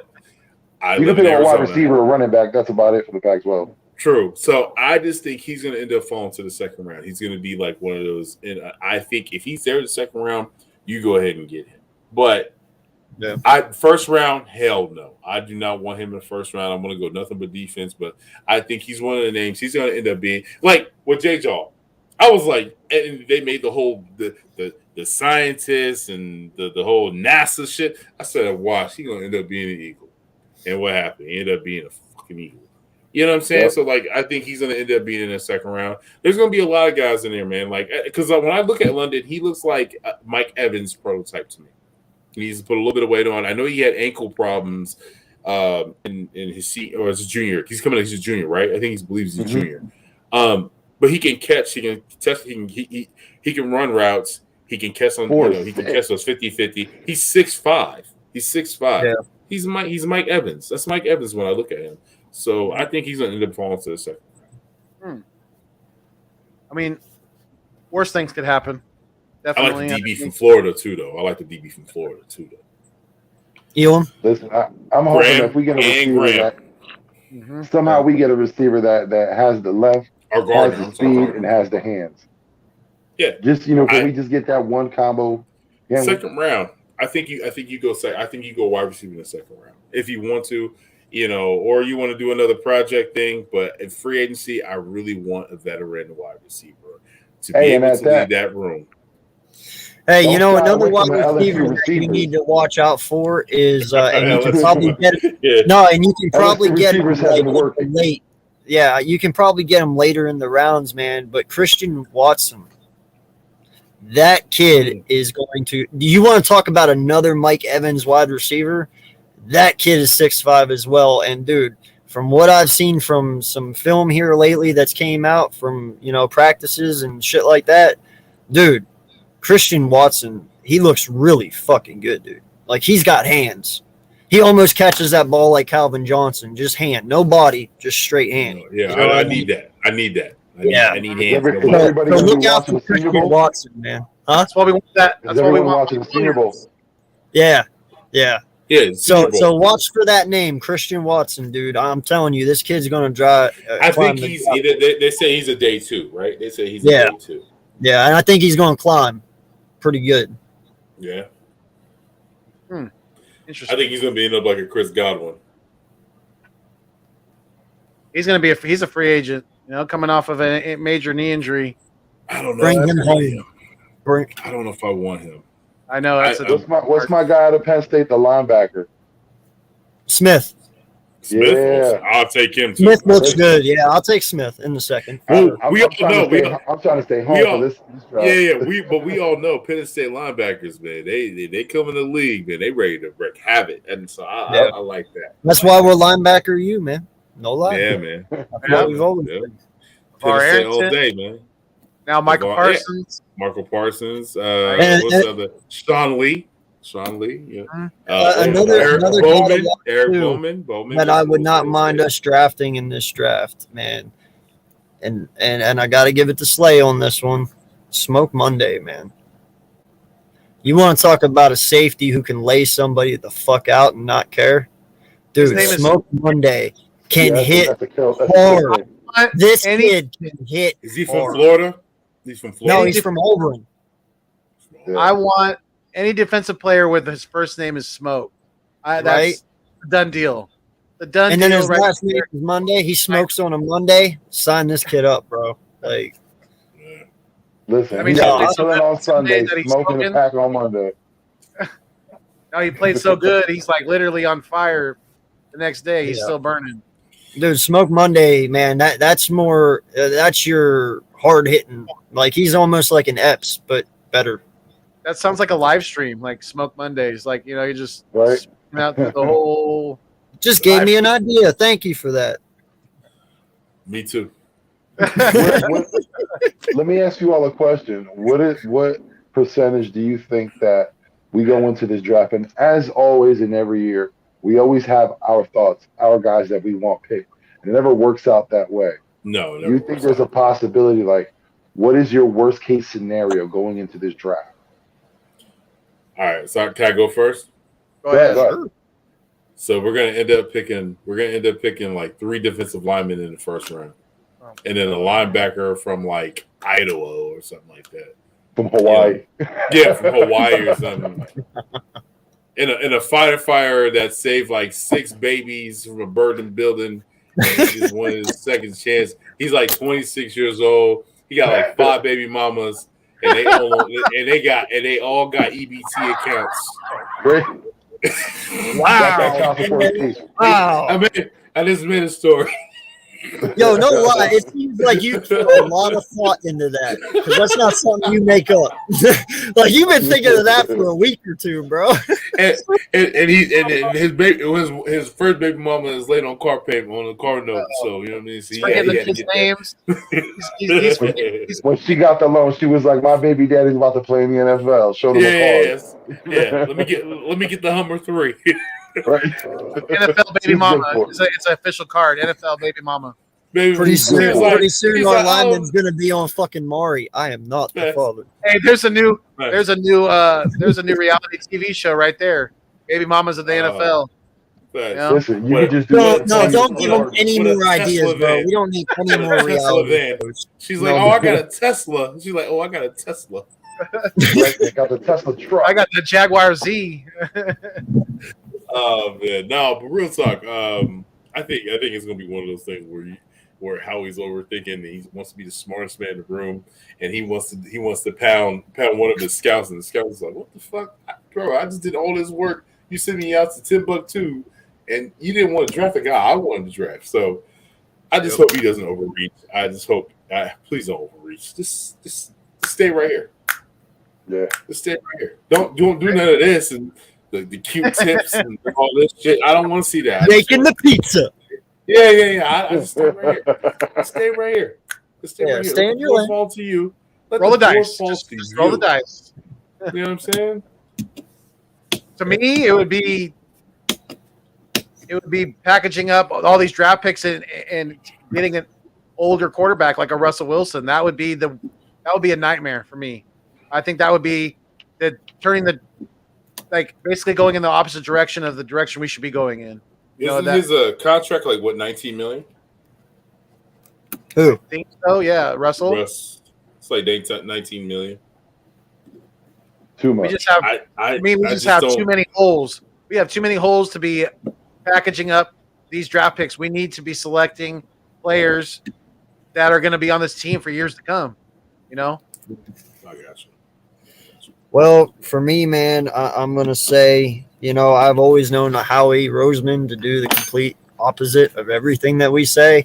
So I'm just going to put it this way. He goes all fucking offense in the first round. I even think about it. Well, I'm serious. Listen, you know that how Jeffrey Lurie wants an all. He's like, hey, it's an offensive league. It would not surprise me if this motherfucker comes out and grabs like Drake London, one wide receiver, one tight end, one offense. I don't fucking know, man. Like, hey. I could see it being a receiver, lineman, running back. Yeah. He always does the opposite of what we say. I've known this for a long time. I mean, hell, I grew up watching this guy. I mean, it would not shock me. It really would. Okay, but we can all agree though. This past draft, this last year, it was a good draft. Oh yeah. Yeah. But I'm saying for this draft though, we all know we need defense. Well, we drafted Dickerson first 5 rounds, right? And he overshot the moon as a guard. So this draft is Gainwell's panned out. Milton Williams is looking very, like a raw talent. Hell, even Teron Jackson has shown some I like bursts of him. I like Teron talent as well. Yeah, I like his motor. But you know how he thinks, man. He wants to build it. He wants to build his team inside out. He likes building the That's team. what I'm worried about. So that's what I'm worried about too. He's gonna get that puffed up chest, like, oh yeah, I picked it. I did a good draft last year. Yeah, I'm gonna knock this thing out of the park this year, and he's gonna just overthink it. See, but that's not my worry, though, man. But the biggest that brings me to my worst case scenario. Yeah, it brings me to my worst case scenario where Howie, uses one of those 3 picks, moves up in the first round, picks a player that no one would have ever thought that we would even think about picking in the first round, and then taking that last first round pick, and then trading it off to somewhere that we never see it again. It never becomes useful. It's never something that's to our benefit. That's my biggest fear with Howie going into. Just like everyone was saying, he overthinks it, and then he tries to get shrewd. Yeah. Here's my scenario on this. So I watched that presser at the end of the year here with Howie and Nick, and I got to say, for once in my life, I'm not giving this man any props whatsoever, but for once in my life, it really seems like Howie Roseman is on the same page with Nick. It seems like they both have the same. For some reason, somehow, it really feels. I'm just hypothetical here. That means no. I agree with you, but that means like he'll go offense, like you just said. Yeah. But my reasoning for this though is one thing. A lot of people are sitting here and they're worried about him trading for a quarterback. How he's going to do this? How he's going to do that? Like I said, for the first time, it really feels like Nick got to him for once. Finally, we have a coach that got to Howie. Is like, dude, just chill. Let's do this the right way. I think everybody needs to completely stop and redirect their worry towards the man upstairs, Jeffrey Lurie. Because listen, will Nick and Howie have the balls to stand up to him when he comes to them and says, "Go get me Russell Wilson right now. Use those 3 picks and go get him"? Will they have the balls to stand up and be like, "Bro, you hired us to do a job. We know what we're going to do. We're going to do it this way. Just calm down and let us go"? Or are they going to be chicken shits? I was going to say the other word, but I'll be nice. And literally just do what the man says. Everybody's worried about what Howie's going to do, and I think we need to start worrying about what Jeff wants them to do. I 100% agree with you. But there's 10% of it that reminds me of like Howie wants to be the biggest man in the room. He wants to outthink everybody. Sure. You know what I'm saying? But I definitely agree with you that Jeffrey Lurie has a lot to do with the draft. Mm-hmm. I wish he would stay out of it and just be an owner. But if you or any 4 of us was an owner, would you say, "Hey, get that guy for me. Get that guy for me"? Yeah. You're making all that money, and then when you get big names like a Russell Wilson, you know how much money ticket sales will jump through the roof. You get somebody like that in Philadelphia. Mm-hmm. We haven't had somebody like that since what I have to say Michael Vick, McNabb, Allen Iverson. Those guys, those are ticket sellers, man. Those are one of those things. It's like because we don't. Let's be nice. Let's be up front. Like right now, I'm hearing we're gonna get James Harden in a couple 3-4 days before the trade deadline. But let's be honest, it's Philadelphia. We'll never get nothing nice. You know what I'm saying? And if we do, they're injured. Exactly. We never get nothing nice. Well, we did get Bryce Harper, but that didn't do it. Okay. How'd that work out? Right. That's what I said. It didn't work out for us, but we got Bryce Harper. Yeah. Hey, I ain't gonna lie though. I got me a Bryce Harper jersey. That's Bryce Harper's a dog. Had that been Mike Trout, it would have been more than one fucking big most definitely because. But that's if it had been Mike Trout, that's it would have been a wrap. Because he's one of us. He understands, and you know what I'm saying. So he's one of us. He's South Jersey. He's South Jersey native. Yeah. He's one of us. You know what I'm saying. So most definitely. So I don't know, man. I don't even think Mike Trout could have pulled this team out of the fucking rut this year. I'm sorry. No. I was just talking about ticket sales. No, we need. Yeah. But when it comes to winning, though, we need more than just Bryce Harper or Mike Trout. Pitching. Pitching is the number one rotation. thing. Yes, we need a whole new whatsoever. Yeah. Dude, I miss Holiday. I fucking miss Holiday. I miss Holiday so fucking much. R.I.P. Oh my God, that dude Oh was a yeah, fucking yeah. mark. Rest in peace. And then, hey, who was the white boy, the starter during Holiday's tenure? The one, You forgot Cole about the Hamels. guy you got. Cole Hamels. You forgot about the guy I you miss got Cole Hamels too. out of Houston. Who was that guy y'all got out of Houston too? When you had it was Hamels, you had Holiday, and then you had the other guy from Houston, the skinny guy. The reserve pitcher? No. He was a starter. I know who you're talking about. I remember his face. I don't know his name. He was on that 2019. He was. Did it start with an M? I want to say it was an L, but I might be wrong. Yo, was it the year we won the championship? Yeah, he was on the 2019. No, not 2008. Yeah. 2008. He was on 2009 also, but he was on the 2018. Yeah. I don't remember the name. I remember he was going to go to the Yankees, and then there was an issue with him. I got you. That's the greatest part about Google. Yo, wasn't that Lee? Cliff Lee? Cliff Lee. Yeah. Okay. Yeah, dude, I was at the final game when we won the World Series. I was at that final game. Me, my dad, and my brother. I was only in the standing section though, because all the seats were fucking sold out. But I was standing. I was there. Listen, you were a part of greatness. It don't matter. Right? Exactly. The fact of the matter is, you were there. Hell, all yeah. I want to say is this. All I gotta say is this, man. One thing I want to say about Philadelphia is when you're 4 for 4 and you love our teams, and when we win, it's the greatest feeling ever. You know what I mean? I remember I just moved to Arizona in 2000. It was like 2000. We went to the finals against Kobe, and I remember we won that first game, and I was like, okay, I need Matt Geiger and Theo Ratliff to step the hell up after this. Matt Geiger. At least Theo Ratliff. Aaron McKee and ugly ass Tyrone Hill. I need y'all to step up. I need you to shoot right. Yeah, I need you to shoot right, man. The old man jumper. King, was it your brother that got into a fight with Matt Geiger? Yeah, my brother beat. No, my brother punched my brother. So my brother and his goons jumped him, and yeah. They beat up Matt Geiger. That was the reason why he had a black eye. And I remember the next week or so, Allen Iverson had to do like a public announcement, like, "Hey, Nemo, leave Matt Geiger alone. Leave Matt Geiger alone." Yeah, bro. He wasn't touched after that because Iverson came from Virginia. He had some goons coming from Virginia. They were staying in Philadelphia. Talking about Geiger. Man, I'll tell you what. I'm just happy your problems aren't my problems. That's all. But you gotta understand something, man. As a Sixers fan, man, we were supposed to be it, but we had a garbage ass team. Hey, we had Mutombo though. That was Mutombo at his height. Oh man, Jermaine Jones, he was terrible, and then Rajah Bell, Rajah Bell. Yeah, Rajah Bell. That was a young Rajah Bell. So it was just. All I know is y'all better not offer Ben Simmons to me ever fucking again.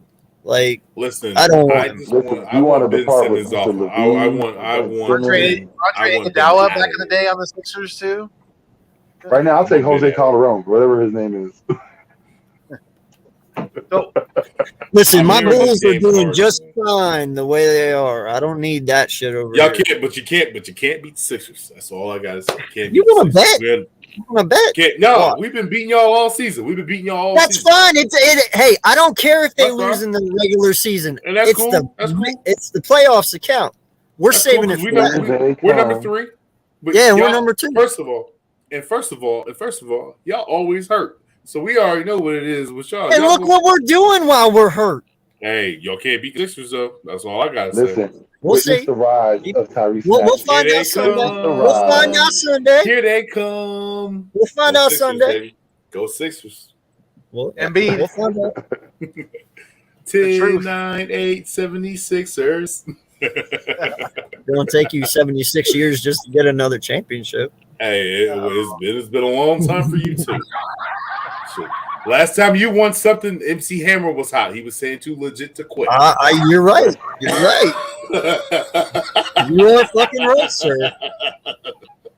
Tupac was throwing up West Side. But at least I had a dynasty. At least I had a dynasty. Hey man, I was born in South Jersey, man. I know. I was raised in Philly. I can't. I'm only an hour out of Philly, man. It's just whenever I was a kid and when you were a kid, because I'm pretty sure me and you were about the same age, right? Yeah. So, like, I mean, listen, the 76ers weren't shit back then. It was all about Michael Jordan. We were terrible. Bulls. Yeah, it was all about Michael Jordan. And that's why I became a Bulls fan, because when I was a kid, right at 91, dude, Michael Jordan was everything to everyone. You know, so, and I've rolled with him ever since then, even through the down times here. Children of the 90s, if you like sports, how could you when not? you put your faith in Clarence Weatherspoon, you know those are hard times. Facts. Bro, I have a son. I can sign Dana Barnes. Yo, first of all, we had Dana Barnes, Sean Bradley. Think about it. We could have had Chris Webber, Anthony Hardaway. No, we went Sean Bradley. Paul Pierce. We could have had Paul Pierce. Yeah. Okay. I'll never forget Larry Hughes for that. Okay. Yeah. We have Larry Hughes. We Larry Hughes. Yep. And we went Speedy Claxton. He was terrible. Speedy. Once again, thank God that wasn't my team. Jerry Stackhouse. You know how many years I've Evan Turner. Stackhouse. Evan Turner. He was terrible. Number two pick. Yeah, he was terrible. He sounded like Kermit the Frog when he talked. He was terrible. Kermit the Frog here. Yeah. Now he's doing player development for Indiana. Now, is he a coach now? Yeah. He played development for Indiana. You're like 28 years old. You're like 28 years old. You're a coach now. Son, that just tells you right now. Son, like you whack. Listen, man, I've been a diehard Sixer fan since the 80s. It was just my uncles. I was raised with my uncles. My mother, my grandmother were all Sixer fans. So I was born in 85, and from there, it just went on. Now I'm 37 years old, and I'm like, damn, can my Sixers win the championship? Embiid, you're gonna, man. It's you do know that my cousin-in-law is the head coach of the Pacers, right? Oh, word? Yeah, Rick Carlisle's my cousin-in-law. Yeah. My wife's cousin. Tell him to send little Sabonis to Philadelphia so we can do some work. No lie though. My wife's cousin is married to him. Oh, that's what's up. What's up.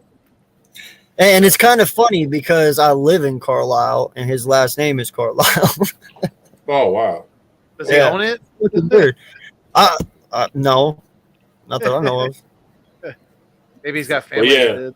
One time. For sure. But all right, fellas, I gotta get up out of here. Wifey is like, where you at? So I appreciate you. Thank you guys for letting me be a guest on the show.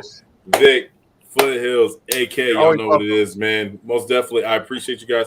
Yo, I gotta get y'all on the Swoop Boys though. You know what I'm saying? Yeah. So when you on the Swoop Boys though, you gotta bring a bottle though, because we drink and we talk shit. And it's uncensored. As you can see, that's already went up with the bottle. There's more on this end too. I'm ready. All right, man. So Vic, yo, I'm definitely gonna get all three of you guys back on. I mean, I already had AK on, but I need AK on the official one, and we're gonna grill them a little bit. I'm gonna grill all three of y'all. Yo, that'll be my third time, honestly. I've been on twice. Yeah, true. That's right. So I'm definitely want to get you guys on and get you like the hell yeah. Me, Reek, because of Will, you know what I'm saying? So I definitely got to get y'all on. I hope you guys come to Arizona. I'm going to treat y'all like kings because you guys are all kings, like, to me. So appreciate that. Just keep border patrol away from me. Yo, you watch it. Come on, I got you, man. Come on, man. Hey, but thank you. Yeah, you guys definitely go check out our guy here, King, on the Swoop Boys podcast. Go sub him up. Turn on that notification bell so you don't miss any of their content. Yes, sir. And shout out to Reek. Shout out to Rico. Shout out to Will, man. Those my partners, the other halves of the Swoop Boys, you know what I'm saying? So thank you so much, guys, for letting me on. Of course. Man, appreciate you coming through. We got to collab again. Oh, what's that, Vic? I got you, Vic. Vic, I'm being your DMs. No homo. All right. You know, that's what's up.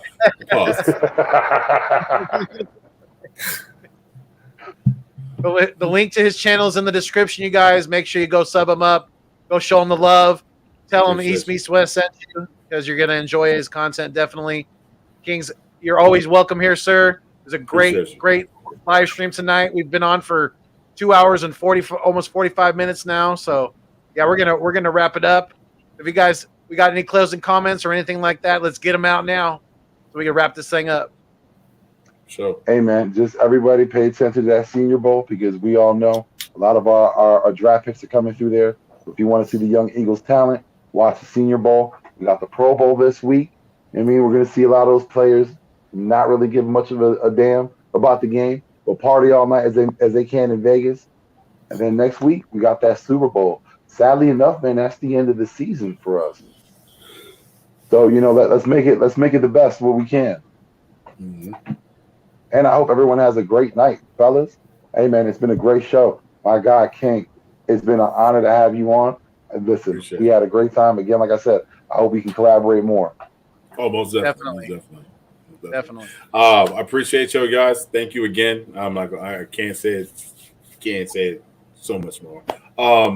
Yo, just like Vic said, pay attention to the Senior Bowl. Jump on the PFF draft, the auto draft. Mock you know what I'm saying? The mocks. Do the mock simulator, man. So educate yourself before you want to jump on people's podcasts so you know what the hell you're talking about. And and understand, you know what I'm saying? Like, we all fans at the end of the day, but hey, man. Hey, win or lose, fly, Eagles fly. You heard? Absolutely. Yes, sir. AK, you got any closing comments? Yeah, I do. You walking zombie, you? Yeah. You know what, man? Listen, I have had a very fun month this past month, doing the fundraiser, doing, that shit, doing my lives. Everybody's taking it in so well, I don't know how I do it. Don't ask me. I don't know. I just do it. I don't even think twice about it. But no lie, you gotta come with that raspy voice, though, AK. First name. There you go. You got it. I'm Batman. No, listen, no lie, though. I appreciate all the love and support I have gotten over the last couple of weeks. I will continue to do it as long as people want me to. And thank you from me and the Wagyu crew. Well, Wagyu crew this way. We appreciate it as well. Please don't forget, hit that like button, hit that subscribe, turn your notification bell on for all three of my dudes here. They bring in the content and they put in the work, and I just got nothing but mad respect for them. Until next time, this is the Eats Meets West, and I am AK Eagles. I may fuss and cuss, but you can count on me and my content like the fucking city bus. And if you like the Wagyu, subscribe too. Peace out, y'all. So. Hell yeah. Well said, my friend. And yes, like he said, thank you all so much for the love and support you guys shown to all of our content. Continue to do so. Continue to share it with anybody you think might be interested in the content. And we're going to continue to provide you this great content. So we're going to get up out of here. But until next time, we fly until we die. Stay mean, stay green. Thanks for viewing us on your screen. But most importantly, like I always say, keep it fuego. And we out, y'all. Let's go. Yeah, man. Fly, Eagles, fly.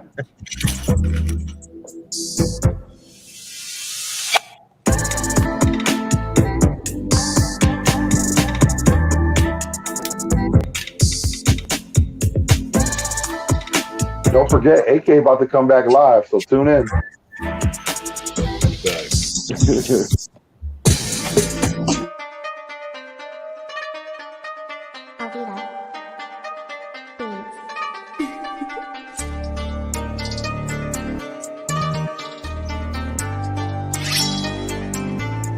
Monk.